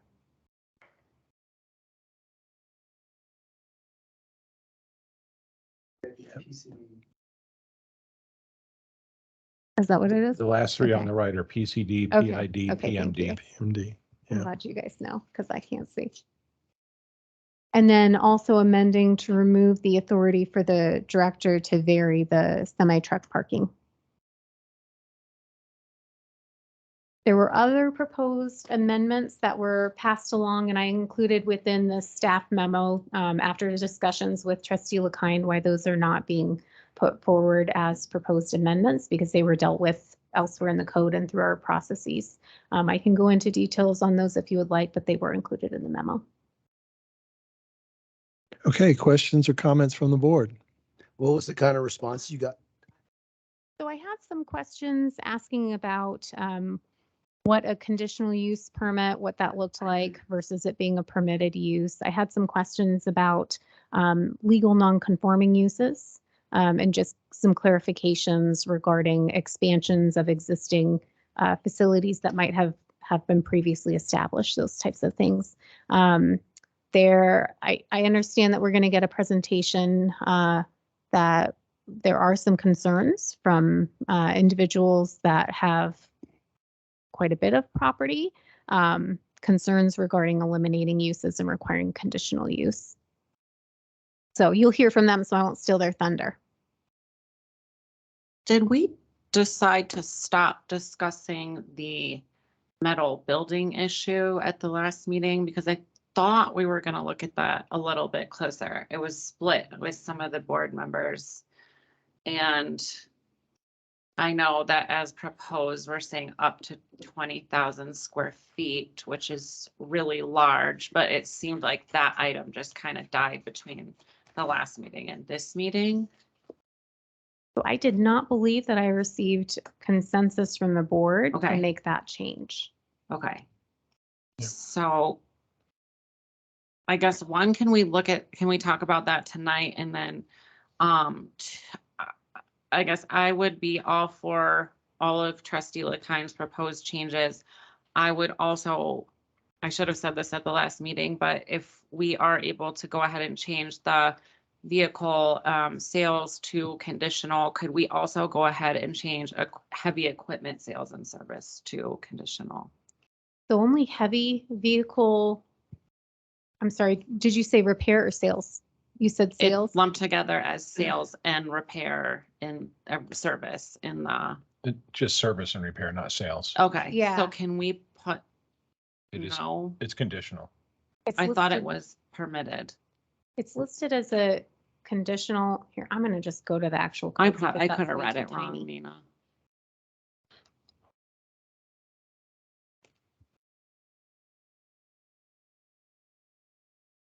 Oh, I see. Okay. It was changed then. Yeah. Thank you. It was changed. So what he had initially you. passed along had looped all of the uses together into one. I see. But in the code, they're actually separated out. Thank you.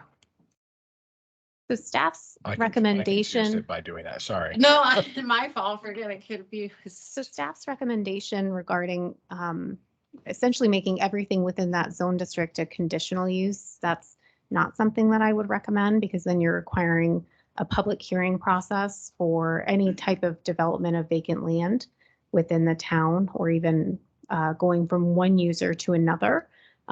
So, you know, if you're looking at purchasing or they're looking at selling, it's less likely that somebody is going to want to implement a use or to utilize that property if the uses are very, very limited. So industrial zone districts, they should have, and they should include industrial type of uses. Okay, this is a not a public hearing item, but it is an ordinance, so it requires a public comment. So I'll go ahead and open it up for public comment. Are there anyone in house that has any comments? Yes, Mr. King?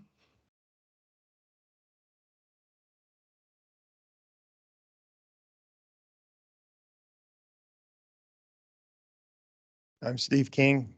Usually I'm up here trying to get more restrictions, but I'm here a little bit different right now because I've been through this before. I was planning commissioner in another city. We went through the whole entire code and we went through all this process. And I also worked with Megan on this. I'm usually not much of a fan of conditional uses for the very reasons that Nina was stating. It requires public hearings. Conditional use to me would be like a marijuana grow facility or something that would be contentious. So I would just say that I think there's a little too many in here. I think it's going to be difficult for businesses to operate, and I think it's going to be difficult to determine, as a property owner, even what you can do with your property. So just something to think about. Thank you. Thank you. Thank you. Do we have any comments from online? Okay, just a second. All right, Mr. Kimple, please proceed.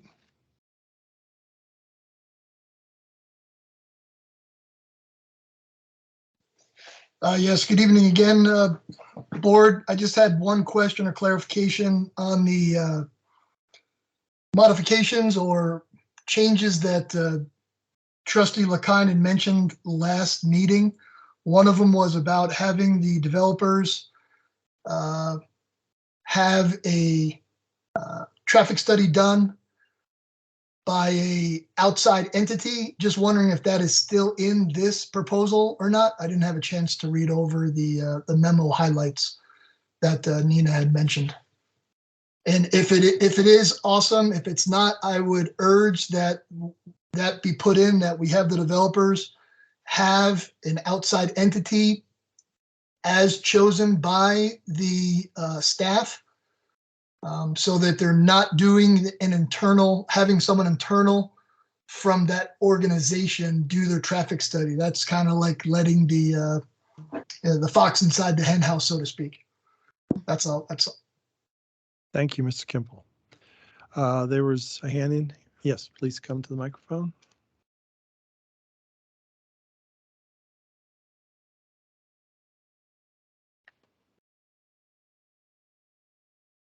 You okay if I pass these on along?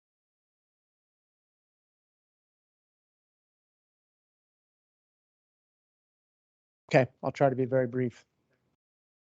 Okay. Rob Oldak with Jackson Creek Land Company. I'll skip a lot of the introduction and perhaps some of the history that I've provided here on development within Jackson Creek.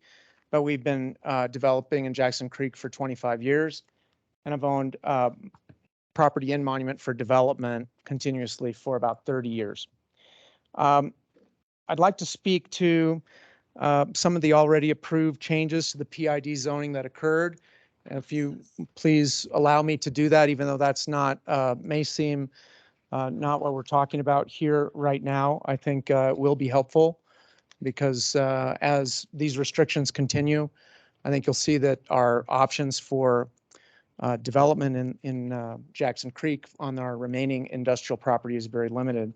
If you wouldn't mind going to page 3 of what I sent you, what I handed out there, you'll see the development plan that was in place, the Regency zoning map from 1988 when we bought the property in 1995.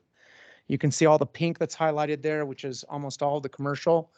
It was all actually industrial PID zoning. The vast majority of the commercial property was industrial. You go on to page 4. You'll see what's left. two very small parcels, one 4.5 acres, that's called parcel 25. And the other is parcel 27, 6.8 acres. Those are the two parcels that remain in our development that are PID zone. We have developed one property in our history in PID, and that was my storage at Jackson Creek. Everything else has been rezoned, including the village at Jackson Creek, which was industrial and was rezoned to mixed use to conform with the comprehensive plan, among other goals with the village at Jackson Creek. Parcels 25 and 27 are fairly small. They're not large enough to develop the large types of distribution centers that I believe gave rise to a lot of the concerns that the trustees have been trying to address in making these changes to the industrial zoning. But I do want to show you some examples of what has occurred through the ordinance changes from July 5th. If you go to page 6, I'm just going to take you through some color photos of some projects that I think are of note that would not be allowed any longer in the town of Monument. First one is Taylor Farms. It's a food processing facility in Colorado Springs, Colorado. 82,000 square foot building, employs 140 people. It has 17 loading docks. That's one loading dock per 4,800 square feet. This exists in Colorado Springs on 6.3 acres. The second one is on page 7, which is a flex industrial building.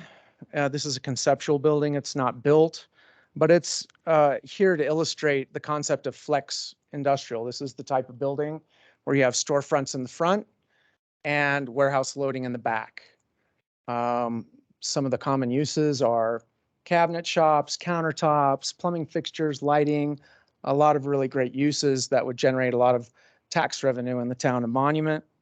That would essentially not be allowed in the town of Monument. This example is 79,560 square feet with 36 loading docks. That's one loading dock per 2,200 square feet. Example 3 is another flex building, very similar to the other one. It's 78,000 square feet and one dock per 2,437 square feet. Page 9 is a smaller multi-tenant office, storage office and warehouse. It would have 16 dock doors and the building would be 28,000 square feet. That's one dock door per 1,800 square feet.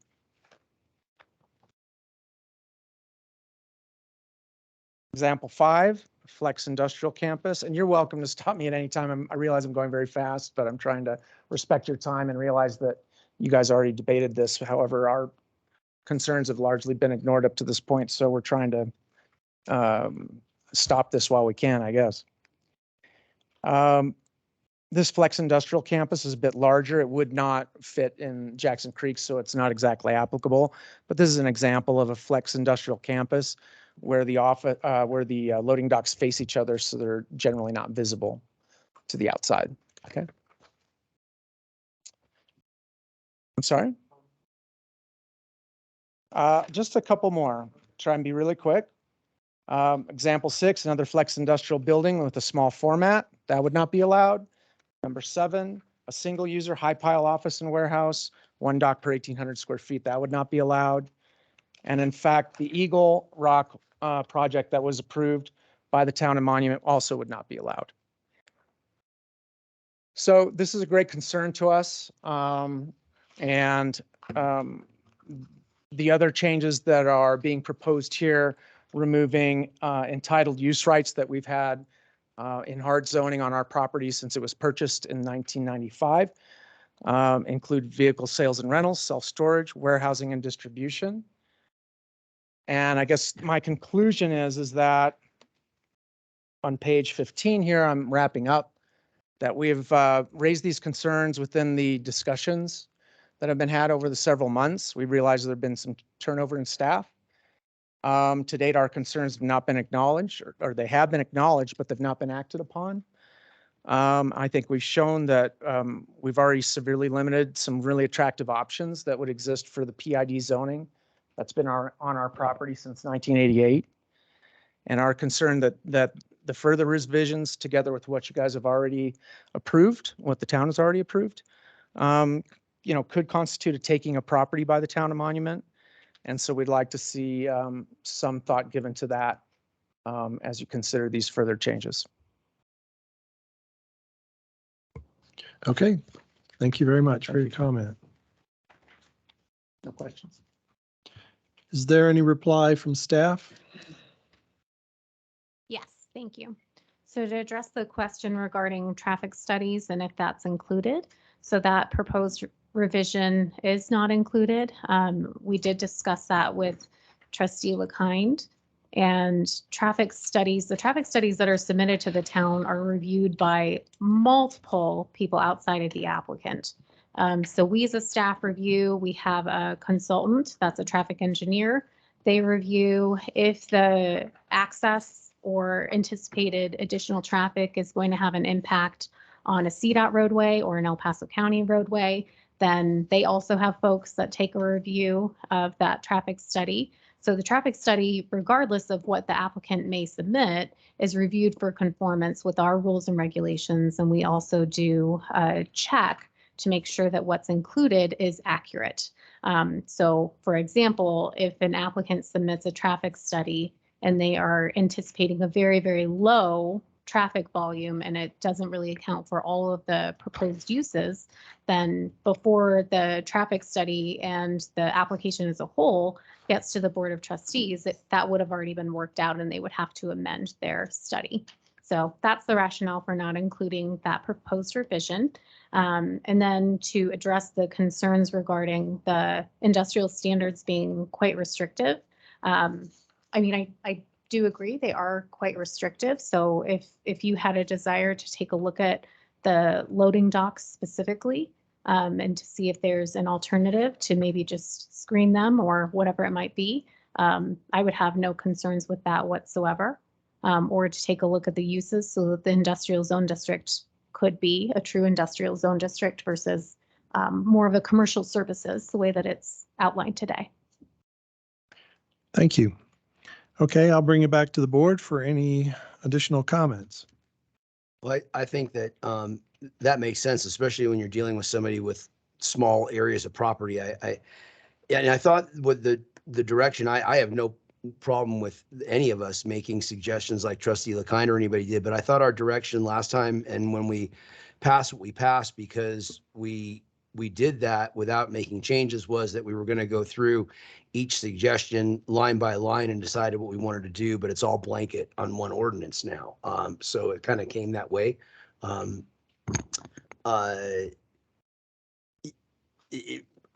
agree a lot with what Mr. King said, and I've been thinking a little bit about this. I mean, I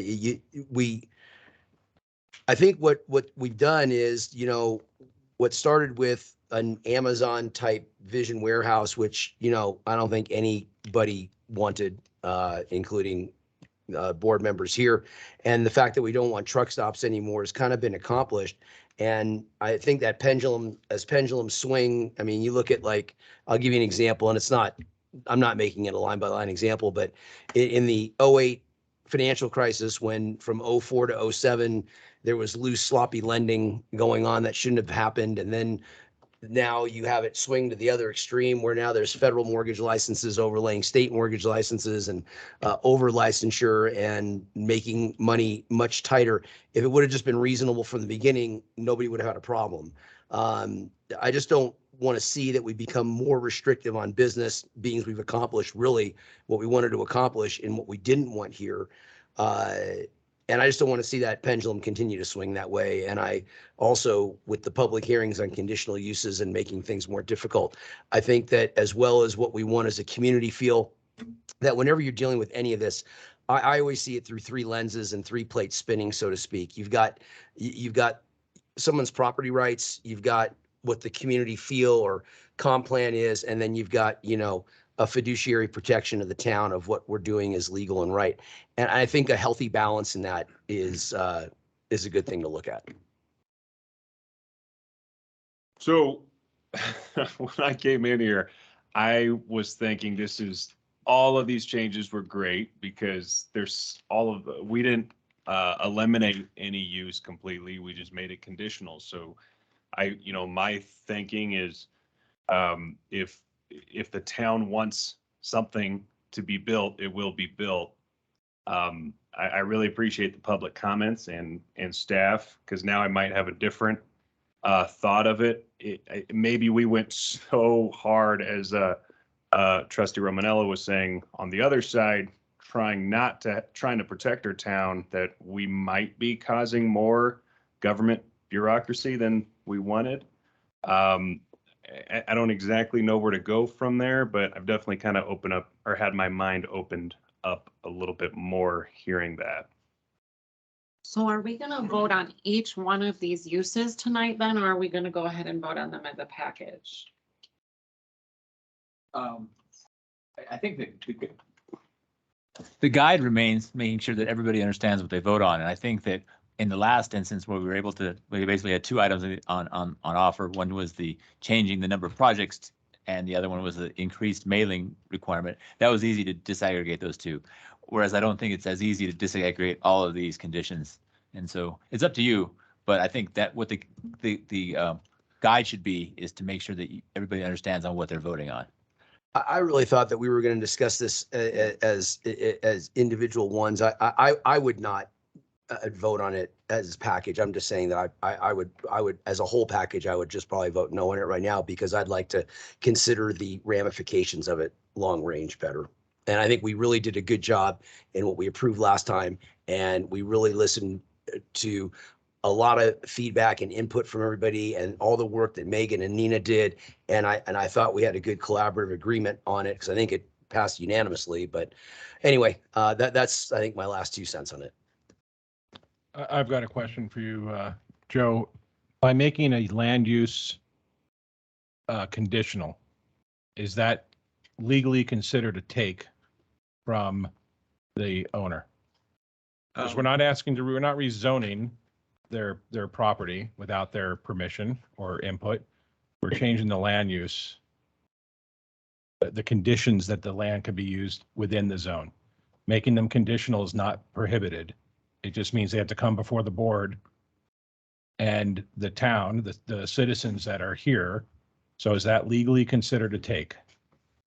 Probably not. I think what you said, how you said it was best, is that it went from a use right to a conditional right. And I hate to speak in hypotheticals, but you still have at least the possibility of that use through a hearing process. So short of the check cashing, which, as we discussed, falls under banks, nothing has changed other than the fact that we're asking applicants to come before the board, come before the citizens, and be heard and present their ideas in front of everybody.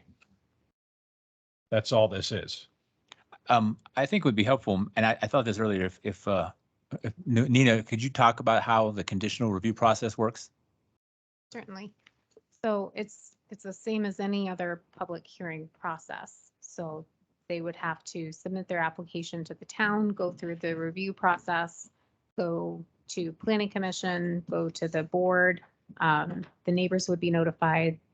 The property would be posted with a sign. So an applicant could see that as being quite a bit more of a process, and there's no guarantee of approval either. Whereas if it's a permitted use, then they're just looking at doing a site plan. So they do have to remain in compliance, just like with the conditional use. They have to remain in compliance with all of the code requirements. So the setbacks, the landscaping, the height limitations, parking, all of that stuff. But then they can purchase the property knowing for sure that they can implement this use. Whereas if you make it a conditional, there's no guarantee. Is there costs associated with conditional? Yeah, there are. So they would have to submit their conditional use application. The submission items would end up being essentially the same as the site plan. So there's no additional cost as far as reports are considered, but there is additional cost just going through the application process. And then of course, time is money. So it's several months for them to have to go through that process, that they're just in limbo. They may have a loan that they're paying on. You never know what the situation is. I think that the residents have asked us to kind of get a handle on this and slow some things down. And so I like Trustee LaKind's suggestions because we're not saying that we're not going to allow these things. We're just giving the public a little bit more time to comment on them. And we're taking a little bit more time to make sure that those businesses are the right businesses for our town. So I hate to think of this as, I don't think of this at all as government bureaucracy. I think when the residents are asking for more control, it's the opposite of bureaucracy, and we ought to give it to them. Well, and that, I hear that, and then there's valid warrant to that. I always just try to put myself through the eyes of others and go, well, you know, if my family name was on that property and I had bought it for a purpose that was originally zoned at one point and had great value in that for a posterity for my family, and then all of a sudden it was changed or made more restrictive, which does take value away for resale or potential development. I mean, America was built on property rights. It's a wonderful, great thing. And when we look at a republic versus a democracy or a 51% vote to make somebody's life more difficult, there's a rule of law and a protection there that I value deeply. And I'm just trying to look at it through all those lenses. And I think, like I said, we've already established what we don't want, which was an Amazon warehouse or any more truck stops. And I just think we want to, I would like to keep it as business friendly and validate property rights as well as the bigger picture of the community and everything else, and take it all into consideration. That's all I'm saying. We haven't stopped Amazon from showing up by doing anything. Okay. So they Well, there's not a- they can still show up. Okay. And the potential is still there. We've not blocked Amazon from showing up. And we've not taken their rights, the developers' rights away. They can still come to the town and petition us in front of the citizens for what they want to do. Okay, How do you want to go about this? Do we We want have to? an ordinance. We have to. so yeah, now we need to bring it up and sit for a vote. So do I have a motion? Make a motion to approve ordinance number 12-2022, an ordinance updating the land use development code section 18.03.380 and 18.04.150, revising the industrial use table and supplemental use standards. Second. We have a motion and a second. Ms. Hogan? Acting Mayor Stevens, No. Trustee LaKind, Yes. Trustee Shaning, Yes. Trustee Romanello, No. Trustee Ramos,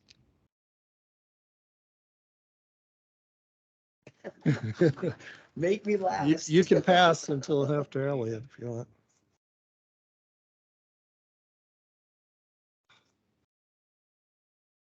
I mean, I really think I need to look at this chart that we have in front of us for another minute. Sorry. Mayor Pro Tem Elliott, No.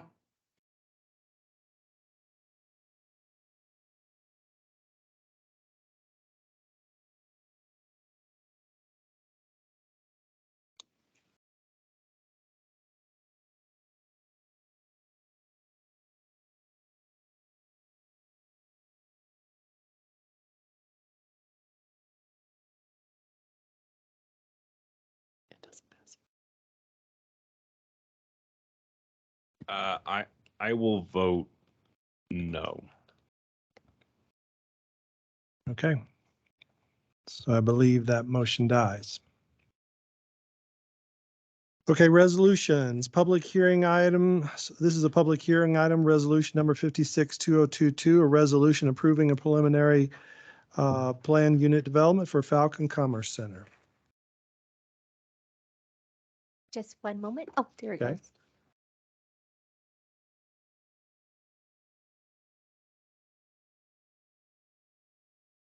Good evening. I did give every trustee a handout, a few handouts tonight. I apologize for not providing it in the packet. One of the handout is our process and typical application documentation. It has little green boxes in there. One is for this project, Falcon Commerce Center. Phase 2 preliminary PUD is just showing you where we are in the process. I've also provided you some additional information from our planning commission, and I'll address that within my presentation. And I've also provided you a revised resolution. The conditions that were in the presentation and in the memo was not in the resolution, so I provided you an updated resolution.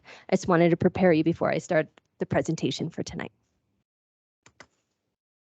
Again, this is Falcon Commerce Center Phase 2 Preliminary PUD, Resolution 56, 2022.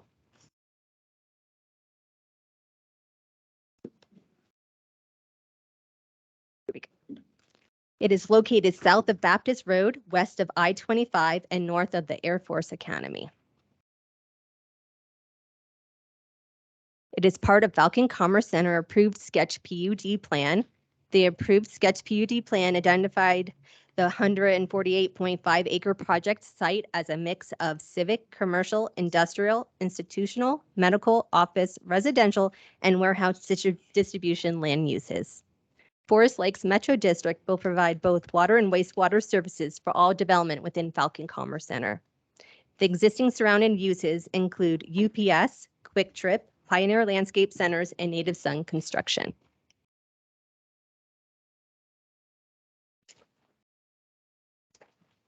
Phase 2 preliminary PUD is 148.5 acres in size. And I'm going to read this information off, but I wanted to provide the plan to you as I go through this. I'm going to go to the next slide. So this Phase 2 preliminary PUD includes 4 distinct land uses. Area B is 41.9 acres and allows civic, commercial, institutional, medical, and office uses. Area C is 25.6 acres and allows industrial, institutional, medical, office, and warehouse distribution uses. And Area D is 42.9 acres and permits civic, industrial, institutional, residential, and warehouse distribution uses. Area F is 32.7 acres and is identified as open space. The maximum building height is 70 feet. The maximum lot coverage is 40%. The maximum industrial floor space is 1,125,000 square feet. The maximum industrial building size is 250,000 square feet. And there will be 1 cross-docking that will be permitted in Area C or D. The maximum residential density is 12 dwelling units per acre, which allows for 500 units in Area D. The primary access to the site is off Baptist Road to the north via the continuation of Terrazzo Drive to the south. It is proposed to add a second bridge over Jackson Creek paralleling the existing bridge in order to provide 2 separate points of access to Area D where the proposed multifamily could be, but it could be commercial industrial as well. The proposed access solution has been discussed with Tri-Lakes Monument Division Chief Fire Marshal, whom agrees with the principle of dual bridge subject to further consideration of details with the final PUD plans. There was a traffic memo submitted for this project provided by SMH Rocha and was submitted for this, and the report analyzed short and long-term impacts, additional traffic to be generated by this development. And it did show that a signal should go at Terrazzo and Baptist Road. However, CDOT has come forward in April to put a roundabout in there, and that will be constructed by now within 12 months, is under design right now, and they're keeping staff and the applicant involved in the design process, and they'll keep them in the construction process when it comes time as well. But right now they're in design, and once we receive a design, we will provide it to the public and to the applicants.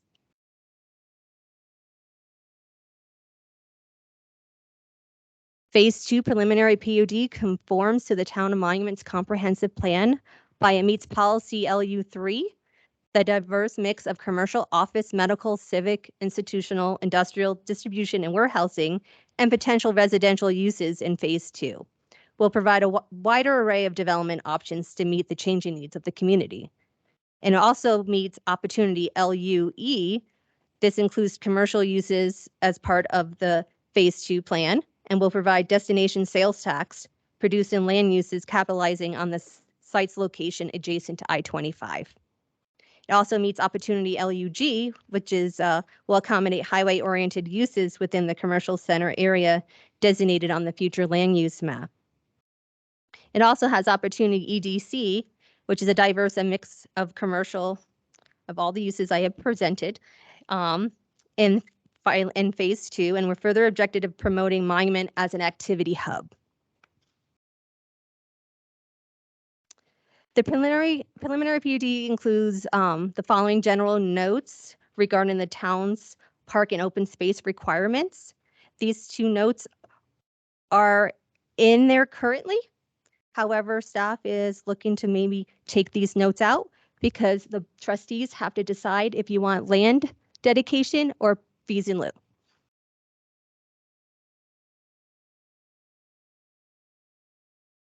As I said, the Board of Trustees has not approved the open space dedicated on the preliminary PUD satisfying the park and open space requirements for this PUD area per section 1802-330 of the Town of Monuments Municipal Code. Includes general guidelines to determine the land is suitable for park and open space dedication as shown on your screen tonight. The land is almost entirely encumbered by both floodplains as well as mouse habitat, which is undesirable, and the Town of Monument Parks Director has determined that this land is not suitable for parkland, nor does the town have resources to maintain this area. Staff recommends notes 5 and 6 to be removed. If the board chooses fees in lieu, it will be collected at final plats. So if there's 5 final plats coming in, those fees will be collected per each of those final plats. This project was heard in front of the Planning Commission. They recommend approval with a 6-0 vote with 2 additional conditions. The first condition was to remove multifamily as a permitted use based upon concerns regarding the access points. The second condition removed retail gasoline sales as a permitted use based on concerns that there were too many retail gas stations in this area. Staff finds that no code basis for this removal. However, the applicant did agree to remove retail gasoline. And in front of you, as I said, the Planning Commission felt they weren't being heard enough in the board memo, and they addressed more concerns regarding why they don't want a multifamily. Let me just pull those up for you so we can go over those. Falcon Commerce Center Phase 2, the Planning Commission desired to amend multifamily due to the following concerns related to residential quality of life, regarding access and development lacking 2 access points in case of emergency evacuation, concerns regarding the additional traffic congestion on I-25 and Baptist, regarding the future construction that's going to be happening, regarding UPS, Pilot, Eagle Rock, etc. Concerns regarding the use compatibility of industrial and commercial uses with a multifamily use. And they also had concerns regarding the traffic within the overall Falcon Commerce Center development. And also the Air Force Academy and concerns regarding the flight pattern above the multifamily development, and that this may impact the longevity of the Air Force Academy. So they just wanted me to voice their concerns to you regarding why they put multifamily as a condition to omit it.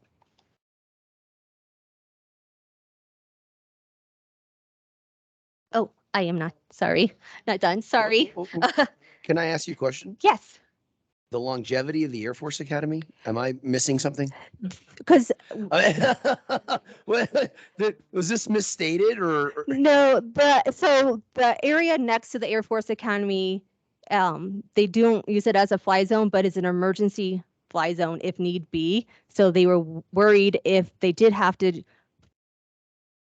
I can't think of the word, if they crash and land or land their plane there, they were afraid of something happening with the multifamily being there, and then the sound it would cause with the residents in the multifamily unit on the impact. Okay. Yes, I'm so sorry. Just checking, because we can wipe out an industrial building with people in it, but not a multi-purpose, right? Yeah. Yeah. Well, it should be noted that the application was sent to the Air Force Academy.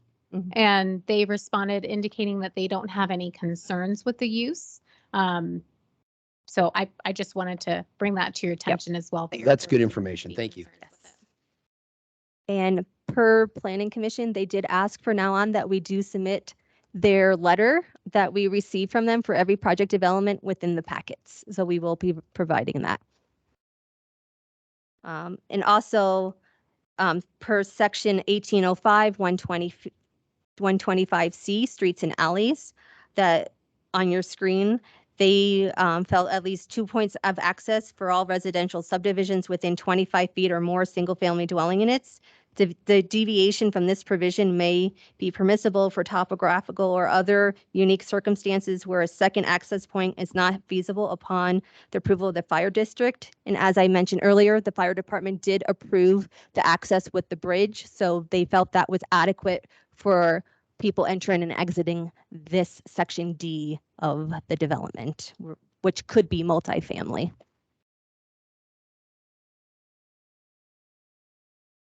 And therefore, for recommendations, there we go.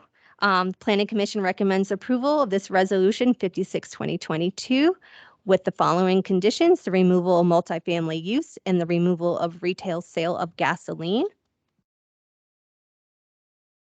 And staff recommends approval of Resolution 56/2022 preliminary PUD plan for Falcon Commerce Center Phase 2 based on the findings that the proposed preliminary PUD is in conformance with the review and approval criteria of a preliminary PUD plan as outlined in Section 1803-450D of the Town of Monuments Land Development Code with the following conditions.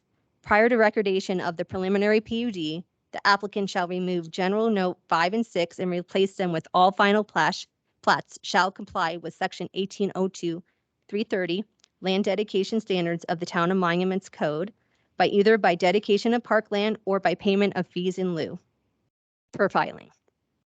And the second condition is prior to recordation of the preliminary PUD, the applicant shall remove retail sales of gasoline as a permitted use. And again, on your screen, this is the review criteria of a preliminary PUD plan for when you do make any conditions or recommendations when you're voting. And Andrea Barlow with NES is here to present her portion of tonight's presentation. Can I ask you a question first? I think you have to wait until after the applicant, but I would, or they can now. Okay. Okay. Okay.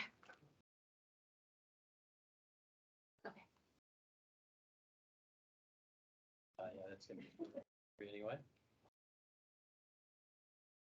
All right, before you start, are those conditions on one of these? It's on the resolution. It's not in, No, it's not on that sheet. It's in the. okay, thank you. Sorry. Sure, no problem. I'm freezing, if it matters. Do I have a motion?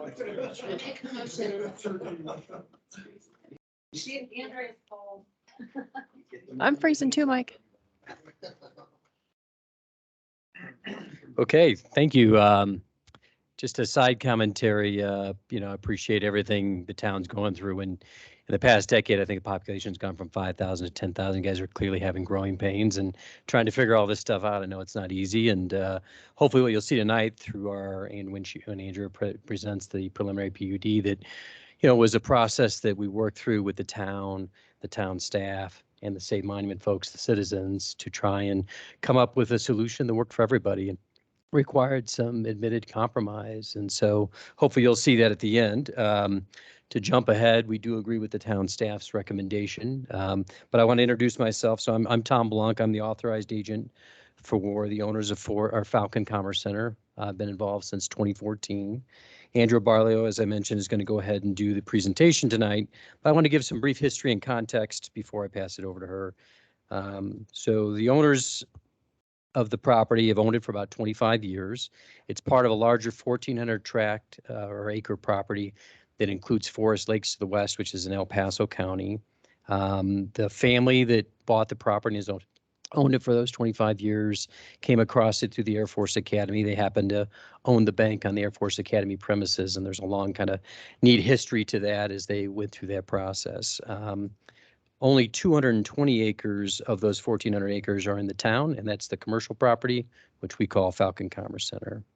Our focus has been, since I've been involved, has been on the residential to the west. But in 2017, Pilot approached us and they really wanted to put their travel center on the corner. And after telling them no a bunch of times, they really went through the process and ultimately got their approval to do that. As part of that process, it forced us to put on some recorded CC&Rs, codes, covenants, and restrictions, and design guidelines to protect the long-term value of the park. Our plan is to develop some of the buildings in the park, retain them for our ownership. And so we felt that was important. So we have some standards through Falcon Commerce Center and design guidelines that are even more stringent than what the town allows, to that end, again, to preserve values. So from a district perspective, Forest Lakes Metropolitan District is the district that provides the water and sewer. They've been around for a long time. There was lots of decisions that were made decades ago about water and sewer that tied into the zoning uses that were allowed from the zoning that was put in place in 1989. To the tune of 10 to 15, $20 million worth of infrastructure decisions. So those are important. That's important history. In 2020, the town asked us to bring the zoning code current. We did so. We retained all the uses from the 1989 zoning.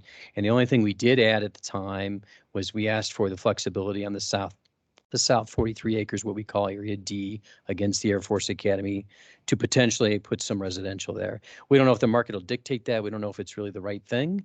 But we think it's prudent to have that sort of flexibility if the market dictates that it would be better for multifamily or as opposed to industrial, as an example.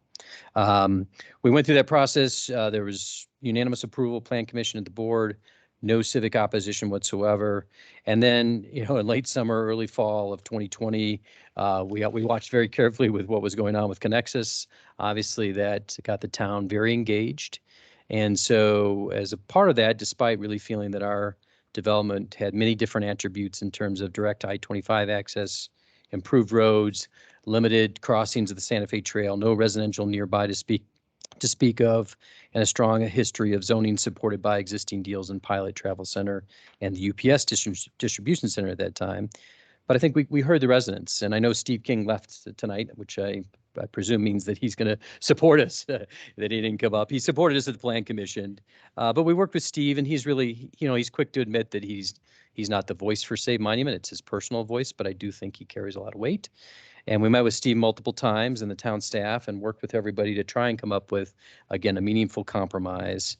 The conditions that were presented by the Planning Commission, we did not agree with the limitation of the residential. We just think that that's too early to limit something that was just given to us in 2020 and take it away. Let's see how the market, forces what they dictate and come back before you at the right appropriate time and see if multifamily is even an option at that juncture.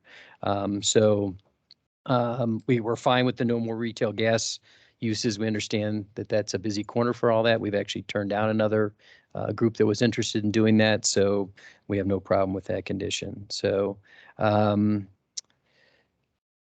I think that was it from our perspective. So I'll turn it over to Andrea here. I'll be available for any questions that might come up that you want from the owner. Well, just to clarify, as she presents, it will help.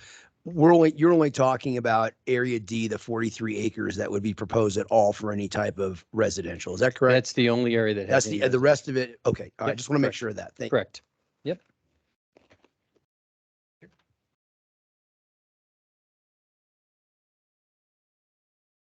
Thank you, trustees. Andrea Barlow with NES, representing Falcon Commerce Center.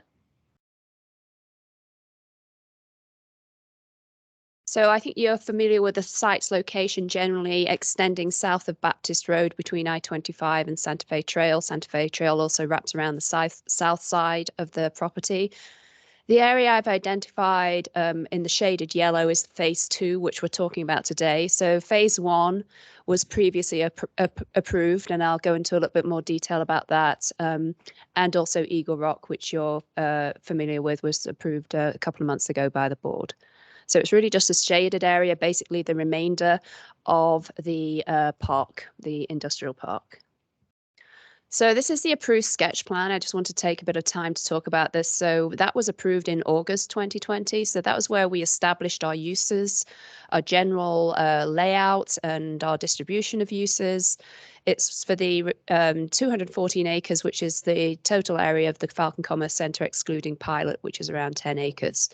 A mix of civic, commercial, industrial uses, office, open space, and then residential on that south side. The plan is turned on its side here just because it's long and linear, and that's the best way it fits on the slide. But the yellow area on the south end is the area D, where we were proposing either residential or some sort of industrial or other institutional civic uses. I want to emphasize that I'll make the point now before we get too much into it, that the discussion has always been about residential use, not specifically multifamily. And I'll talk about that in terms of some of the densities that we're looking at there as well. The significant thing to note is that as part of that approved sketch plan, there was 1.5 million square feet permitted of square footage permitted for industrial uses. And it's been the goal to generally keep that level of permitted uses. We're just proposing through this process a bit of a redistribution of those uses and a slight reduction. Maximum permitted building height with the sketch plan was 100 feet, which was consistent. And I want to emphasize as well that all the uses and the square footage and the height was consistent with the original PID zoning on the property since the 80s. So this diagram at the bottom, I've just kind of highlighted and expanded the legend that's on the plan itself, just to show how that distribution of the different use categories was spread across the various use areas. So the area that's area F, open space, that was always intended to be open space, and that really has never been any suggestion that that would be a park. It's open space, it's mouse habitat, it's got Jackson Creek running through it, and it will be owned and maintained by the Metropolitan District. So the permitted uses, I'm not going to go into these in detail. Hopefully the slides have been part of it's the same slides as we presented to Planning Commission, so you may have seen these. But again, a wide range of industrial uses. The only thing that we added into this was the allowance for residential uses in terms of what we're proposing in the Area D. Everything else was 100% consistent with the original zoning. So to talk a little bit about the subsequent approval. So in October 2020, the phase 1 preliminary PD plan was approved, and that was for the 17 acres in the light blue area there, which was subsequently developed and approved and is being developed and is due to open in August as the UPS. And then area in red is 12 acres that was proposed for commercial, and that's where the Quick Trip is taking up a chunk of that, about 7.5 acres of that. And then also further to the south is the Eagle Rock that was approved in June. So as a result of that, a lot of infrastructure has been committed here. So this is just an aerial showing the site and shows some of the extension of the roads from Baptist Road on the first section of Terrazzo, just past the Pilot, and then from Terrazzo going to the west to connect to Woodcarver is what we call Squadron Drive, and that provides access to the UPS. So approximately 10 million of water and sewer infrastructure, which Tom referenced, was put in place through the Forest Lake Metropolitan District during the mid-2000s. And then $5 million of infrastructure with that phase 1 has been completed, and as well as mass grading of the site, a full spectrum detention pond serving the entire Falcon Commerce Centre north of Jackson Creek has been installed, and all the necessary infrastructure to support UPS. And then also, as Debbie mentioned, the developer has contributed $480,000 to the traffic signals, which are now not going to be a traffic signal, they're going to be a roundabout, but the contribution has been made, and that was 80% of the cost landed on this developer based on traffic volumes and so on. So it's been shared cost with developers to the north, but that has already been paid to CDOT. So further committed infrastructure is now being proposed in terms of providing access to Eagle Rock. So that was approved. We have to get access to it. So that blue area there is showing the extension of Terrazzo South to provide access to the Eagle Rock site. The town approved the construction of the road plans in May 2022, and that is slated to commence just late July, basically as soon as we get approval of the plat that's on the agenda next, and with completion later this year. So total cost there additionally of about 3 to 4 million. So as you can see, a lot of money and has been spent on putting the infrastructure in place to support this development. So talking a little bit more about what we're proposing here. So the intent is, as I mentioned, is to retain the 1,500, but it's 1.5 million square feet of permitted floor space across the whole park. What we are looking at doing, though, with this phase 2 plan is trading off between areas. So we're eliminating any industrial warehouse distribution area in area B, which is the area that is closest to I-25. So it's the area that will be east of the internal Terrazzo Drive, and then focusing the industrial uses in area C, west of Terrazzo Drive. So that is where UPS is now. Eagle Rock is proposed, and the remainder of area C there would anticipate would be some similar industrial type uses. So that would create a kind of a hub there for the industrial uses. This results, based on that, in an overall reduction of industrial floor space by 17%. So not a reduction in the total square footage for non-residential, but a reduction in the actual industrial floor space, which has been the most contentious land use type really that's in the town in recent months, years, and we did have discussions with the Save Monument Group. We sat around the table in this room to talk about these types of land uses and things that we were looking at on this site. And so we had some back and forth with the Save Monument Group as a whole, and then more individual discussions with Mr. King. So this is a lot of information. I'm not going to go over it in detail. You'll be pleased to know, but I just wanted to kind of, it shows how that that trade-off has occurred. So it really is changing area B. As I noted, the industrial uses have been removed and the overall permitted square footage in that area has reduced. The maximum non-residential in area D was reduced. And I just want to note here that the cap on the residential within that area D was reduced from 640 units to 500 units. I want to emphasize it is 42 plus acres. And so that results in that a lower density of 12 dwelling units per acre. So as you have probably seen a lot of truly multi-family development coming through, apartments and so on, they are much higher densities than 12 units per acre. You're looking at 20, 25 units per acre for a standard multi-family apartment buildings. 12 units per acre is more in the line of townhomes and so on. So in terms of that, it's not to say you couldn't have apartments here, but there would have to be less units to meet that density, if that makes sense. So you would be looking at a different distribution of the uses. So it could be apartments, but it could be other uses as well. And there would be a lot more integration of green space, and there's some wetland areas in that southern part as well. So it's going to be much more broken up and less dense overall. The proposed area C, we are actually proposing a slight increase in that area in terms of the permitted square footage, and that was due to the determination of concentrating the industrial in that area. And then some more general changes related to, maybe I have my finger over the thing there.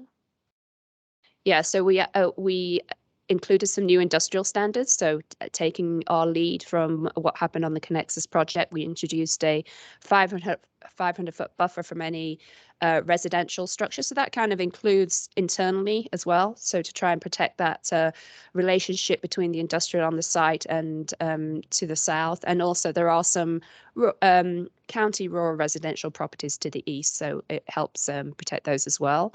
And introduce some buffering and screening, limited the total industrial area, and also more specifically, maximum size of any one individual building to 250,000 square feet. And then the cross-dock capable buildings, just having one of those types of buildings. And that tends to be the type of distribution building that is of most concern, but we're limiting to that one in that area, C or D. And additional provisions are setbacks. We're maintaining the setbacks that we had in the sketch plan, and we're proposing to reduce the height from the 100 feet that was identified on the sketch plan to 70 feet. So we're proposing a reduction in height there. And as you can see on Falcon Commerce Centre, there really aren't any buildings now that are going to be that high. It just allows some flexibility for maybe a taller office building or a taller hotel or something like that. So it's really to accommodate that one unusual use that might want a little bit higher height. So I'm just going to go briefly through the review criteria. I've tried to lump them together in kind of similar themes. So that these first 4 I'm looking at here are based on the quality and functionality of open space and trails. We have nearly 33 acres of open space in the entire property in Area F. As I noted, it is protected with mouse habitat. It's creek area, so it's not going to be a recreational space as such, but it's going to provide that open amenity area that will provide a break, particularly between the industrial and the residential on the south. We have pedestrian. Well, we're also adding in a small 1.7 acre open space amenity area that will be amenitized, kind of in the midst of the industrial area. Also, there will be pedestrian circulation throughout the development along the sidewalks on Terrazzo Drive, but we're also providing trail connections to connect from Terrazzo to Santa Fe Trail. And if residential is proposed in Area D, it will include additional amenity and open space, and could possibly include a park, because it is, as I said, 42 acres plus area, so it could propose a park, or at least it will have some amenity area if this is residential. And so that penultimate bullet point is kind of taken away based on the discussion we had. It will come back. The board will determine with the final plats whether it's land or fees, and school fees the same. Well, the school district have actually asked us to pay fees in that regard.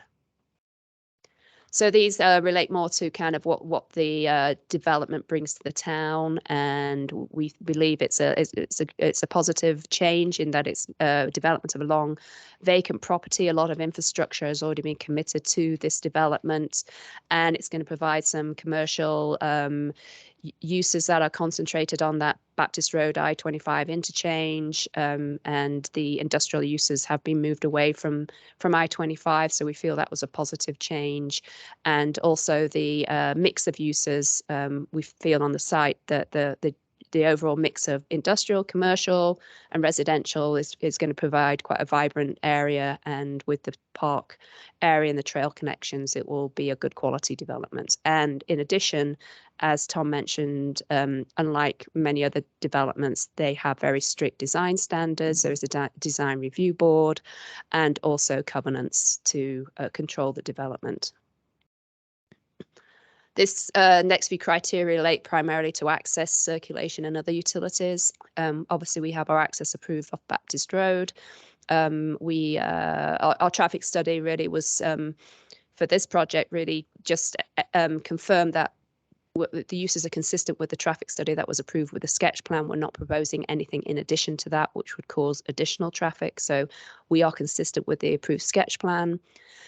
We've contributed to the traffic signal, as I noted, and with regard to that bridge crossing, so there is an existing bridge over Jackson Creek. The proposal to provide 2 points of access is to have a parallel crossing, either a bridge or a culvert, and that was discussed with the fire department at the time of the sketch plan, and they were also a review agency on the preliminary PUD plan, and they have said that they're okay with that in principle. Obviously, they need to see the details. We're not at that stage now where we're providing the construction details, but okay with that in principle as a means of getting access to that south side, which does have that. I think there was reference to topographical challenges. Well, obviously, we've got a creek running right through, a very large creek running, or expansive open area at least, running through the southern portion of the site. So we do have to work out how we get across that area.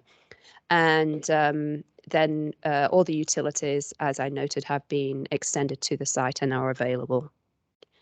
The comprehensive plan, the list of policies and opportunities are the same as Debbie referenced, so I'm not going to go through those in detail.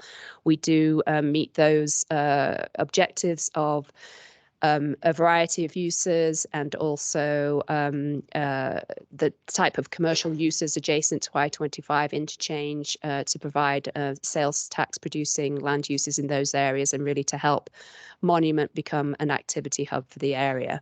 As you can see from the map that's on the side there, the areas in red are the areas that are adjacent to Baptist and I-25, and they are proposed as commercial on the comprehensive plan, which is what we're anticipating here. It's already kind of taken place on that northern part, but we've concentrated our commercial uses on that east side of the site. And then the remainder of the site pretty much is all light industrial. Obviously, we have proposed a change on that south side to residential, which was approved with the zoning and sketch plan. And then the green area through the center is your Jackson Creek Jackson Creek open space area, which we're respecting there. So it's consistent with that. There is an area of green on the south side. There are some wetlands in there, and that area will be reviewed as we go through that development on that south side. And then just in summary, we feel that we're consistent with the PUD zoning that was previously proposed in the sketch plan.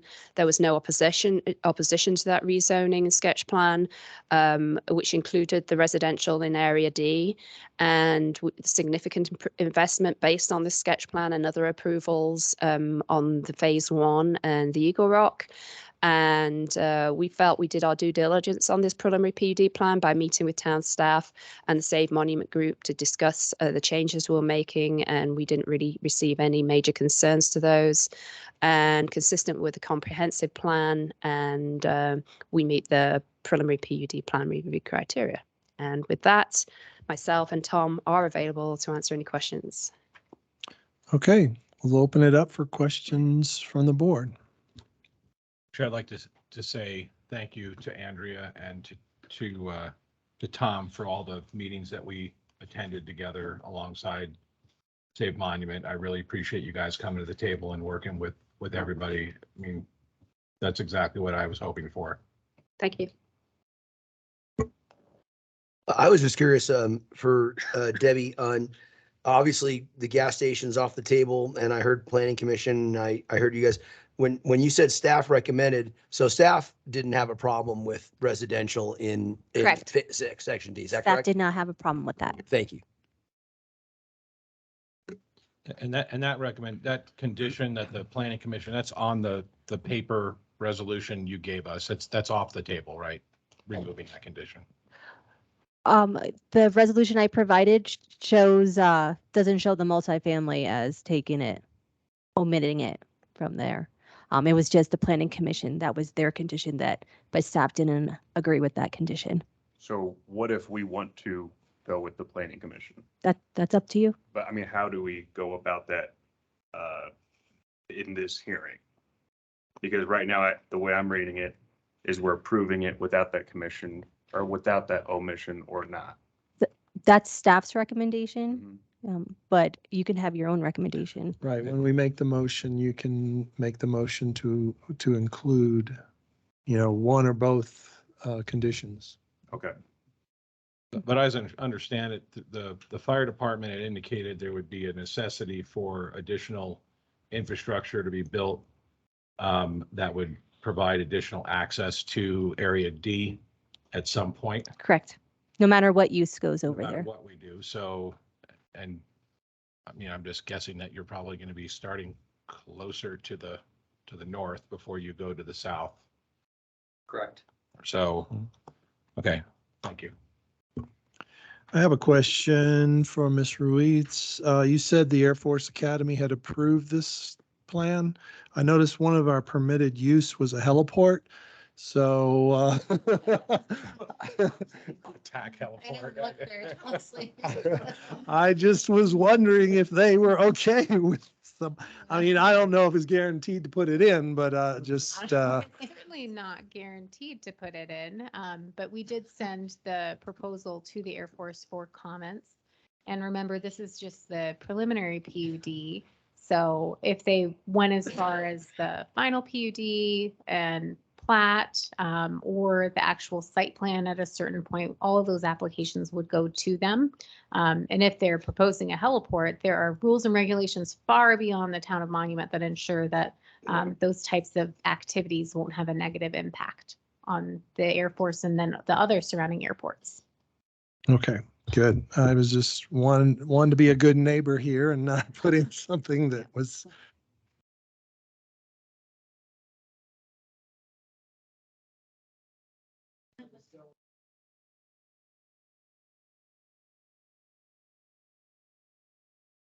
Okay, so this is a public hearing item, so I will open up to the public. Are there any comments from the room? Yes.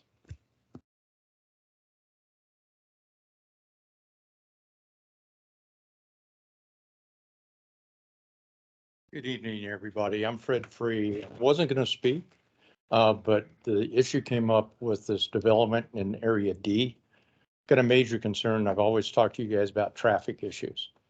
If you put residential units down that road, everything else, that's going to be a minimum of 1,000 cars a day going in and out, 2 cars per unit.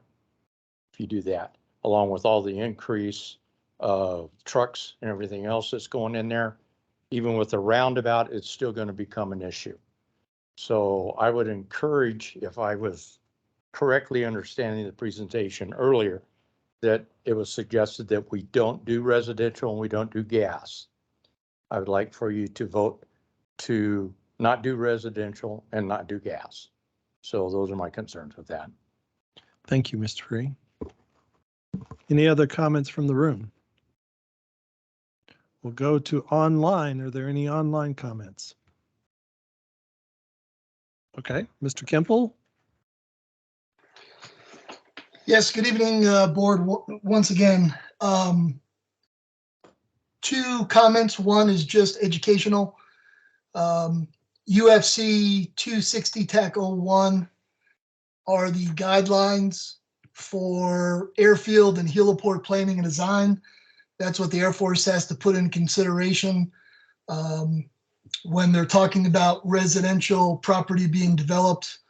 They're really concerned, and it becomes a factor when it's residential development is within 15,000 to 18,000 feet of a military airfield, and that is due to the clear zones and accident potential zones.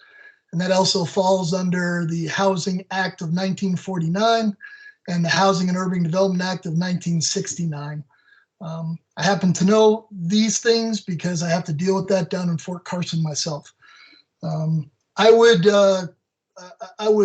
highly encourage the Board of Trustees to take on what the Planning Commission has recommended, specifically addressing the residential area down in Area D. I was at that meeting. They had a very charged discussion and rationale for it. You're talking 500 homes down in that area at a minimum. Rule of thumb for traffic, it's 7.5 to 10 trips per home that is going to have to use either Chorizo Drive if there was a emergency evacuation. That's going up from Area D up north. If you look at the map, there's this discussion about building a bridge to go across, which would take any residential vehicles westbound and then have to proceed up northbound, same direction, just up to the roundabout, along with all the vehicles clearing out of Forest Lakes and all the other vehicles coming out of Old Denver Road, closer up towards 2nd Street area. That's just going to be a huge gaggle mess. And I would not consider that two exits because those exits are going in the same direction if there's an emergency evacuation. I remind the board that, when Home Place Ranch was being discussed and trying to be built, they stopped the number of homes being developed until the extension of the road to meet Higbee. So there was two different directions of traffic for an evacuation purposes, as an example. So again, I urge the board to highly consider what the Planning Commission discussed, what they recommended, and to take that on as the final resolution and to vote on. That's what I have. Thanks. Thank you, Mr. Kemple.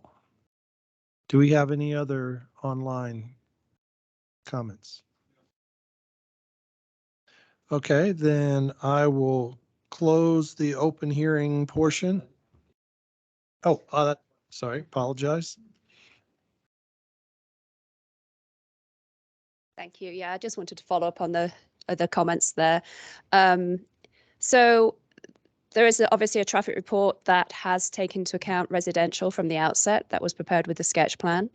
And that has formed the basis for the review of the intersection by CDOT. And initially it was proposed as traffic signals, which this applicant is contributing almost $500,000 to.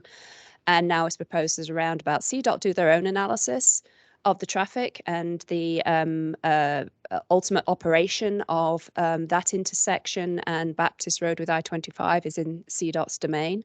So they have done their own analysis of this and they have concluded that the roundabout and the traffic generated from this development and the other developments to the north and west can be accommodated by the roundabout and the road system as it stands right now. I would just say that I want to emphasize this, and I'm going to kind of build upon a little bit the discussion that was had earlier. We have a zoning that allows residential use. If you take that residential use out, that would be a taking. So we have a current zoning in place that allows residential use on this south side of the property. So I would argue that it's really not the place to be removing a use. It is more of a place to be looking at the standards and the parameters that are being set by the preliminary plan. And we are actually, as a result of this preliminary plan, reducing the intensity of the uses, the amount of square footage, the extent of the types of uses in terms of the relationship to I-25 and so on. So certainly and the area could perhaps be changed or reduced in size, but it can't, the use in itself in that location particularly, because that was what was on the approved sketch plan, is already approved.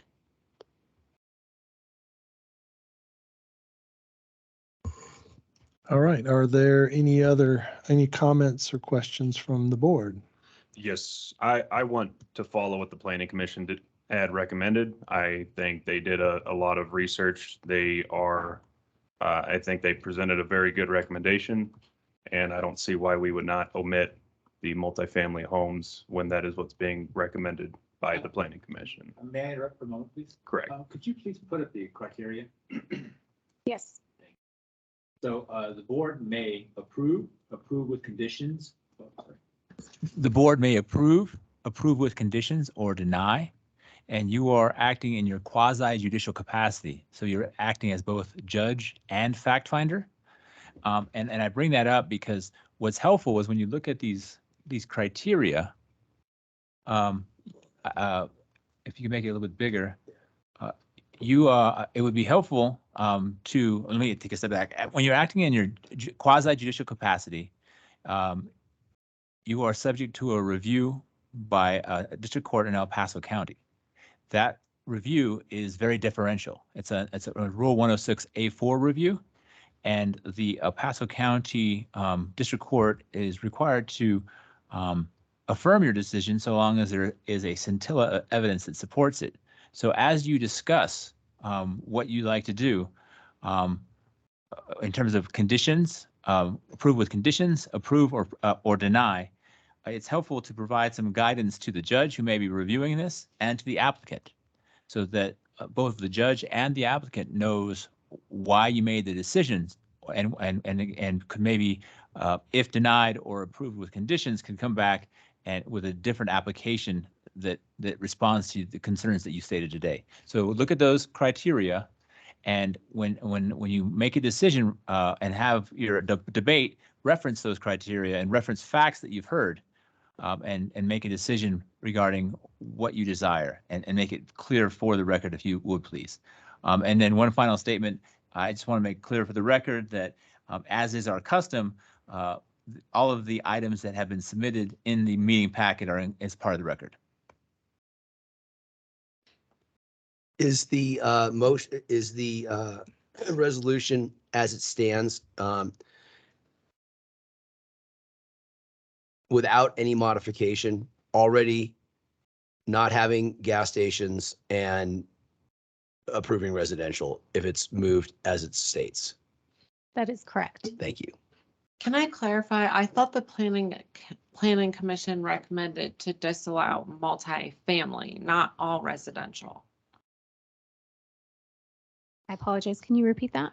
I wanted to clarify, I thought that the planning commission recommended multifamily for a variety of reasons that they have spelled out that are in this criteria. I didn't think that they recommended to disallow all residential. So the notes that that were handed out today were actually typed up during the planning commission hearing, so that the planning commission was in agreement with everything that was included.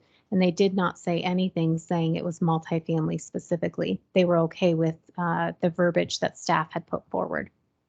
Do you mind? So page 58 of our packet, it says the planning commission recommends removal of multifamily use, removal of retail gasoline sales. So I believe that that's just an error, because the final packet that was prepared and the final resolution by the planning commission referenced residential, not multifamily. But the board, as a board, you can choose to make any motion that you would like. So if your motion is for it to just be multifamily, then that's your prerogative. Thank you. With the basis as Mr. Rivera. Try to link it to one of those. Yeah. Try to link it to one of those criteria that's listed on screen.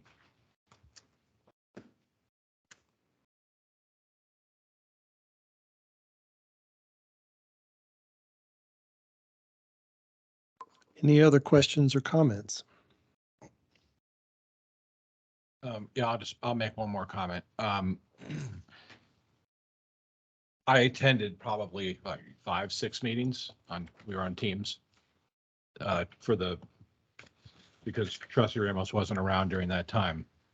The applicant has made considerable modifications to this part of the development and compromised quite a bit based on the conversations that took place with our previous planning director and the citizens that attended, and myself, and I believe Trustee Stevens, you were there for at least 1 or 2 of the meetings. One of them. One of them.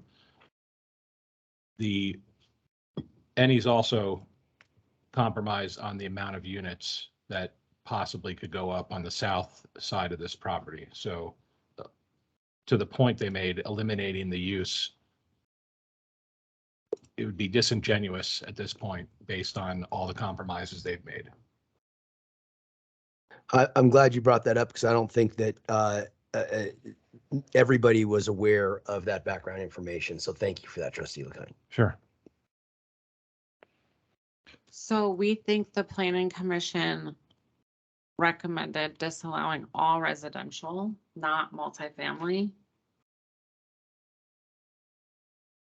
That's what the planning commission minutes reflect. The minutes I've seen say multifamily. Maybe, Debbie, can you clarify?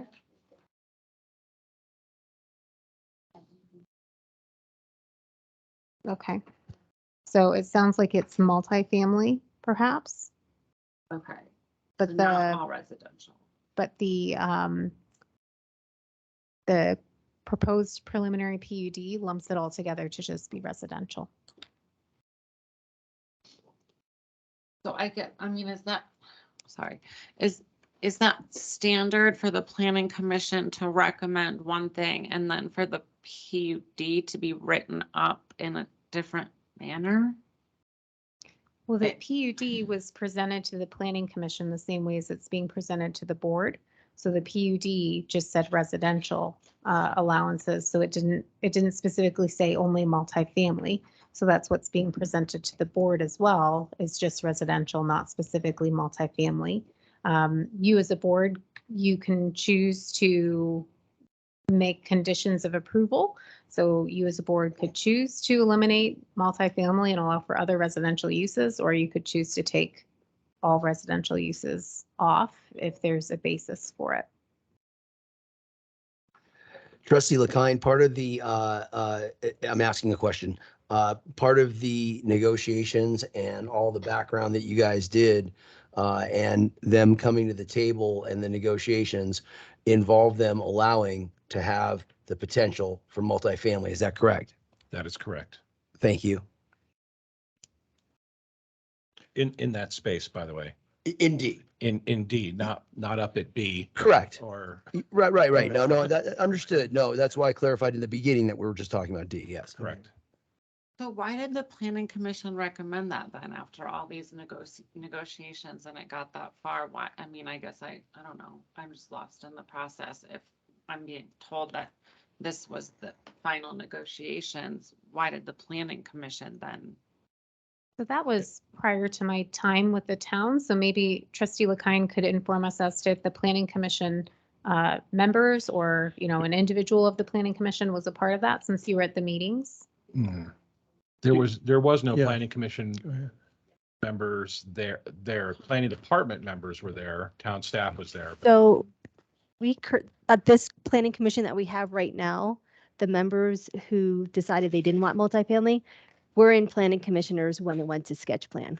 So there's 2 or 3 new planning commissioners right now for the preliminary PUD that wasn't there for the sketch plan. So that's why they believe multifamily shouldn't be there. But the people who were there at that time believed it was okay, a good use. So that's why. Well, okay. So it sounds like, I mean, there's. Okay, so what I propose is that I'll go ahead and make the motion to approve resolution number 56-2022, a resolution approving a preliminary PUD for Falcon Commerce Center Phase 2 with the recommendation of eliminating the gas stations. I second. Ms. Hogan. Isn't it? It already eliminates Yeah. the gas stations, though. Well, I just want to clarify for the record, we're eliminating the gas stations, but we're not eliminating the residential And requirement. Trustee Stevens, would that motion also include amending the notes on the PUD regarding parkland? Yeah, that's Oh. part of it. It's on the Presented paper. in the handout. It's not the one that's online. Okay, it's not the one I have This one. online. It's the handout that you have in front of you. You could just reference that handout, that revised resolution, if you're comfortable with the conditions as noted, which would be eliminating the gas station and then adjusting those 2 notes so that parklands are taken care of at the time of final plat. So that. Yes, so okay, so I agree with those 2 conditions so that the parklands will be taken care of as part of the final plat. My second agrees with that as well. Do you mind reading it just to make the record clear? Okay. I apologize. But I Such think- an attorney. No, that's fine. I appreciate the clarity. So the addition is, or the change to the resolution includes prior to recordation of the preliminary PUD, the applicant shall remove general notes 5 and 6 and replace them with all final plats shall comply with the section 18.02.330 land dedication standards of the Town of Monument Municipal Code by either the dedication of parkland or by the payment in lieu of parkland dedication. The Board of Trustees shall determine the requirement with each final plat filing. And then number 2, prior to recordation of the preliminary PUD, the applicant shall remove retail sale of gasoline as a permitted use. Second. Ms. Hogan. Trustee Shaning,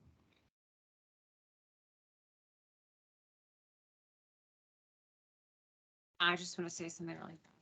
I appreciate you guys being here. Thank you. And I know you want to do the right thing. So I just hope that you limit if these are multifamily, please. And with that, yes. Trustee Ramos,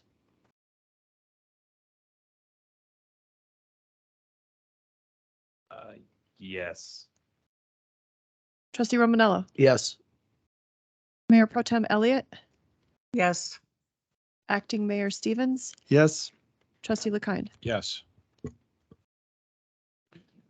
Okay, with that, we'll go on to the next resolution, resolution number 57-2022, a resolution approving a final plat for the Falcon Commerce Center, filing number 2.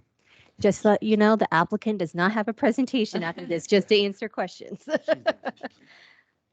Again, this is the final plat for Falcon Commerce Center, filing number 2. It's a right-of-way plat. It is 2,500 feet of the extension of Terrazzo Drive and a trail connection to the new Santa Fe Trail.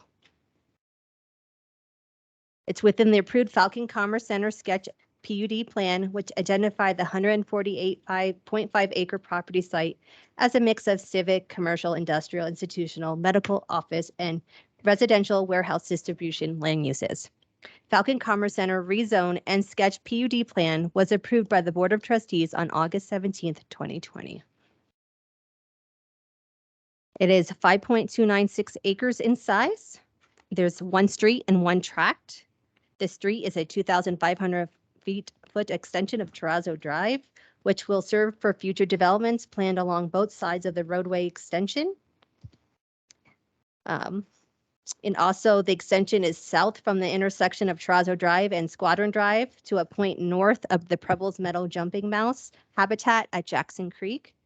There will be a temporary cul-de-sac will be located at the south end of the extension for vehicles and temporary vehicle turnaround area. There's a temporary cul-de-sac because we don't know what's going to be developed in Area D in the future. And if that gets developed, the cul-de-sac will go away and the bridge will be built. It'll be owned and maintained. The street will be owned and maintained by the town of Monument. The tract is a trail connection to the Santa Fe Trail. It will be owned and maintained by Forest Lakes Metro District or Pinyon Pines Metro District for the use of maintenance and of a trail. The extension is consistent with the sketch PUD. The subject area is currently undeveloped except for gravel access to the wastewater treatment plant. And the plat is inconsistent with the approved sketch PUD and all applicable code standards are met. The plat conforms to the town's comprehensive plan.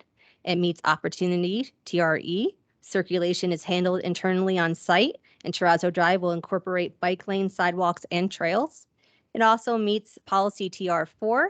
Terrazzo Drive will incorporate, like I said, bike lanes, sidewalks, and trails. And policy TR8, Terrazzo Drive will provide bike lanes. The Town of Monuments Planning Department recommends approval of Resolution 57-2022, final plat for Falcon Commerce Center, filing number 2, based on the findings that the proposed final plat is in conformance with the final plat review and approval criteria of Section 1802-260C of the Town of Monuments Land Development Code, which is on your screen now. Here you go. And town staff is here to answer questions, as well as Tom Plunk. Questions or comments from the board? Okay, this is a public hearing item, so I'll open it up to the floor for any comments. Seeing none, I will move it to online to see if we have anything. No hands at this time. Okay, so we'll close, seeing no comments from the public, we'll close the public hearing items and we'll bring it back to the board for comments, questions, or a motion. I'll move to approve resolution number 57-2022, a resolution approving a final plat for Falcon Commerce Center, filing number 2. Second. Ms. Hogan. Trustee Ramos, Yes. Trustee LeKind, Yes. Trustee Shaning, Yes. Acting Mayor Stevens, Yes. Mayor Pro Tem Elliott, Yes. Trustee Romanello. Yes. Okay, that brings us to resolution number 61-2022, a resolution authorizing November 8th, 2002 Town of Monument regular election to be conducted as a coordinated election and appointing the town clerk as the designated election official and authorizing the town clerk to enter into an agreement with El Paso County clerk and recorder for the conduct and administration of the election. Okay, I'm presenting this resolution to the board because back in November, November 3rd of 2020, the registered electors of the town of Monument voted to move our regular elections to November as opposed to April. So this will be the first regular election that's going to be conducted in November for the town. And just to cross all my T's and dot all my I's, I needed to ask the board permission to conduct this as a coordinated election versus a standalone election for cost saving measures, also for, so there would just be one ballot. I think it's just a better system for the voters. And in order, if we do a coordinated election, the county requires an IGA to be entered into, which we have done many, many times, but it would allow me the authority, if the resolution was passed, to enter into that IGA and also designate me as the designated election official for the November election. Questions or comments from the board? Let's have an election. I believe you said before that we save like 30% by doing this way as opposed to conducting our own. Yeah, we can't, I can't nail down an exact number because the coordinated election, the cost of it is dependent on how many jurisdictions participate and how many questions each of them offer. So they divide it all up and it's a proportional cost, but it is a significant savings. I believe the last standalone election we did was over $23,000 and the last coordinated election was $5,000. And we do get a lot more voter participation in a coordinated election. Okay, any questions or comments or a motion? That's public. I think you gotta. No, it's not. Oh, it's not public? No. No public hearing is required for this, for Make this a item. motion to approve resolution number 61-2022, a resolution authorizing the November 8, 2022 Town of Monument regular election to be conducted as a coordinated election, appointing the town clerk as the designated election official and authorizing the town clerk to enter into an intergovernmental agreement with the El Paso County clerk and recorder for the conduct and administration of the election. Second. Trustee Romanello? Yes. Trustee Shaney? Yes. Trustee LaKine? Yes. Mayor Pro Tem Elliott? Yes. Acting Mayor Stevens? Yes. Trustee Ramos? Yes. That brings us to public comments not on the agenda. Are there any public comments? Yes. I've been waiting, Come on down. right? Trailhead Road. Good evening. I don't know, does anybody's eyes glaze over like about 45 minutes to an hour ago? These are grueling anymore. And I really commend everybody for hanging in there. I am speaking neither for or against any of the developments that have been proposed or Is your mic anything. on so people, it's for the record, I don't know. green light? It's on? Okay. Yes, we're good. Okay.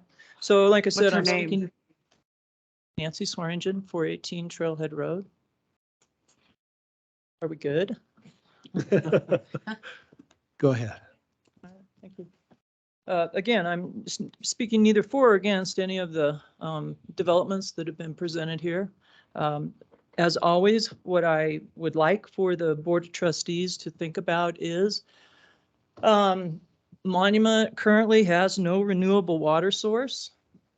And if all of these developments are coming in, I know that we're always told that we have plenty of water sitting down in the aquifers for the town and all of the developments. But does anybody else here kind of get that weird feeling in their gut that it just doesn't feel right? That there's something not quite right about we have this unlimited supply of water that is not a renewable source?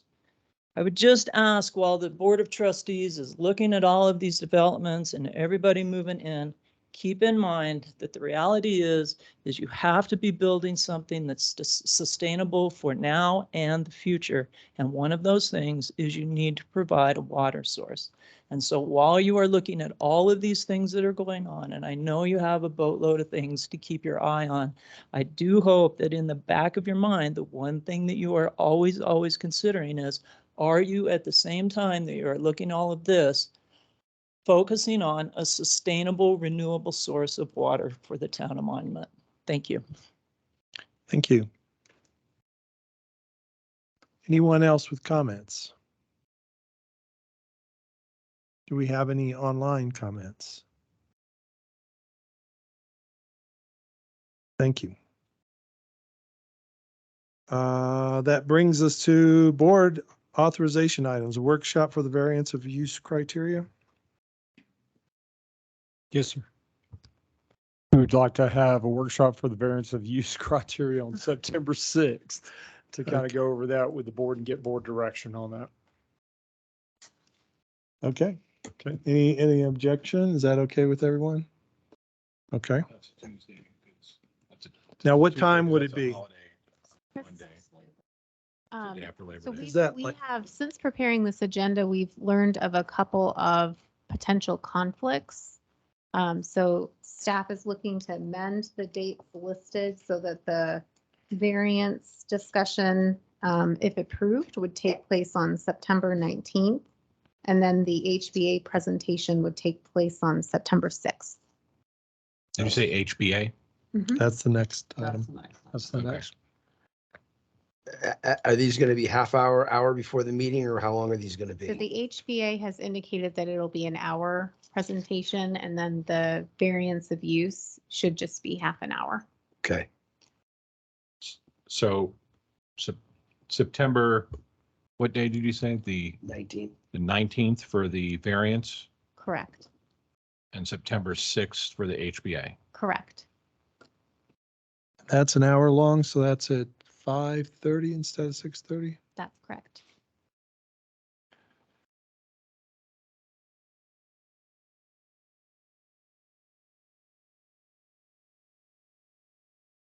Okay, the next one is Creek Week. Yes, the Fountain Creek Watershed District has asked the board to make their annual Creek Week proclamation before their event, which is, I believe the week starts the 24th of September. So that's the closest board meeting to that event and before that event. So I told them I would get back to them with your answer on that. Any It's a simple preferences? proclamation, right? Yeah. Yeah, it doesn't really matter, I don't think. Yeah, so we can do it on the 19th if you want. Okay, I'll let them know. Thank you. Okay. Also have one more to add. The chief of police has been negotiating with Monument Academy for SROs in their system. And the town of Monument's working with them to provide those SROs, and they would like it to begin in August of 2022. We want to provide a presentation of the proposed agreement with Monument Academy and the town of Monument on August 1st, so that we could get that accomplished. Okay.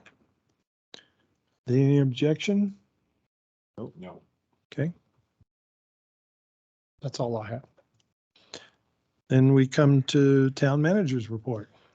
It's about 14 pages long. I'd be glad to read it to you if you'd like me to, or if Read it. I already read it. Like to have it read into the record, please. I do have one comment I'd like to talk about this weekend. We did the party for the parks this weekend. I'd like to thank all the employees that were involved. I mean, we had an amazing crew out there, people behind the scenes, people in front of the scenes, people working up here, all the planning that went into it. And all the employees who volunteered and worked on Saturday at the party. For the parks, thank you to our board for the support. We had 5 board members out there who helped us promote this, and we really appreciate that. Also, once again, I'd like to say thanks to Classic Homes for their generous donation to this operation. I also like to thank the fire department, the Chamber of Commerce, the Parks Department, Public Works, Water Department, Police Department, our administration, planning department was out there. Portia Herman, I mean, she had to step up. Poor Madeline got sick the week before. I don't think I can discuss what it was, but she got sick the week before and couldn't make it to the concert. And Portia really had to step up, and she did an amazing job. We had people from the community volunteer and come out there, and it's just amazing. But let me tell you about Madeline. I want to thank her for her leadership on this project that brought so much attention to Monument. I probably did 4 or 5 radio spots. We did advertising in multiple publications, and we got tremendous response from the publications and from the advertisement that we did. Monument really got on the map based on this event. So thank you to everybody involved in this, and thank you especially to the board for your support for this project. And thank you, Mr. Foreman, for your participation. I know this was no easy job, but we appreciate everything that you're doing. Thank you. Board of Trustee comments. I swear this will be very, very quick. Just with the water, is there a potential that we could somehow employ? I would imagine it would be not, it wouldn't involve people that already own property, but in kind of the way that we employ the fee in lieu of land dedication. Is there a way that we could add something for a renewable water source to say, hey, if, potential or properties that are being built, land that's being bought in the future, you need to donate a blank amount of money specific for water?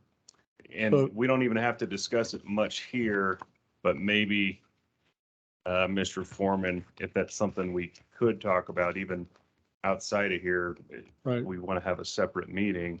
We definitely can. Just, I'd like to remind you some of the things we are working on. I'm glad you gave me that opportunity. We're investing $22 million in water projects currently over the last year and a half and in the next year and a half. We're also working with every one of our surrounding water districts on 2 different projects to bring water to the town of Monument. We'll be looking and investing in that, but also at the same time, 1 cent of our sales tax goes into acquiring water rights and water resources from other areas besides Monument. Awesome. Thank you very much, You Mr. bet. Foreman. And I believe we have that Cherokee, was it called the Cherokee project? That is a renewable water source. Yes, sir, the loop. If we have the loop, and then Triview's working on a water source with CSU also. So us, Woodmore, and Denali are working on Cherokee loop, and then Triview and Forest Lakes are working on a CSU water line coming to the town of Monument. Okay. Great. Thank you Thank you, very much. Mr. Foreman. I'm sorry I missed that. Very quickly. I'll let. So the one thing I was gonna say was, I know all those things are a big concern, that election coming up, and we have seen what has happened in cycles. The town is going to get a whole set of trustees back to square setback year after year. I think that is what is the big difference. Yes, we have these projects, but we need on them and constantly. Thank you. Thank you very much. Okay. Do I have a motion? You have another comment? Okay. So thank you for everything that you guys did for Party in the Parks. It was awesome. And I just wanted to say I appreciate it so much. And I wanted to add to what you said. First of all, thank you. I know you were out there at 5:30 in the morning, and there was a lot of prep work that went into that. But just to add to what you were saying, we got an email from a lady that she was supposed to see the band last year, but it was right before her husband died, and Mr. Foreman provided tickets for her, and it just meant the world to her. And I conversed with several of my kids' teachers at the event, and they told me how much Party for the Parks actually meant to them. Yeah, they first stopped me and asked me about one of the developments and, but then they quickly changed and they said, thank you all for doing this. It's awesome that the town of Monument is doing this and it means so much to all of us. And we hope that you have more events like this. So I just wanted to let you guys know how much that meant to so many people and thank you. And I hope we do more events like that, not just once a year. I wrote a list down for you, so. Thank you. Okay. Do I have a motion to adjourn? Yes, so moved. Second. All in favor? Aye. Aye. I have a question real quick. This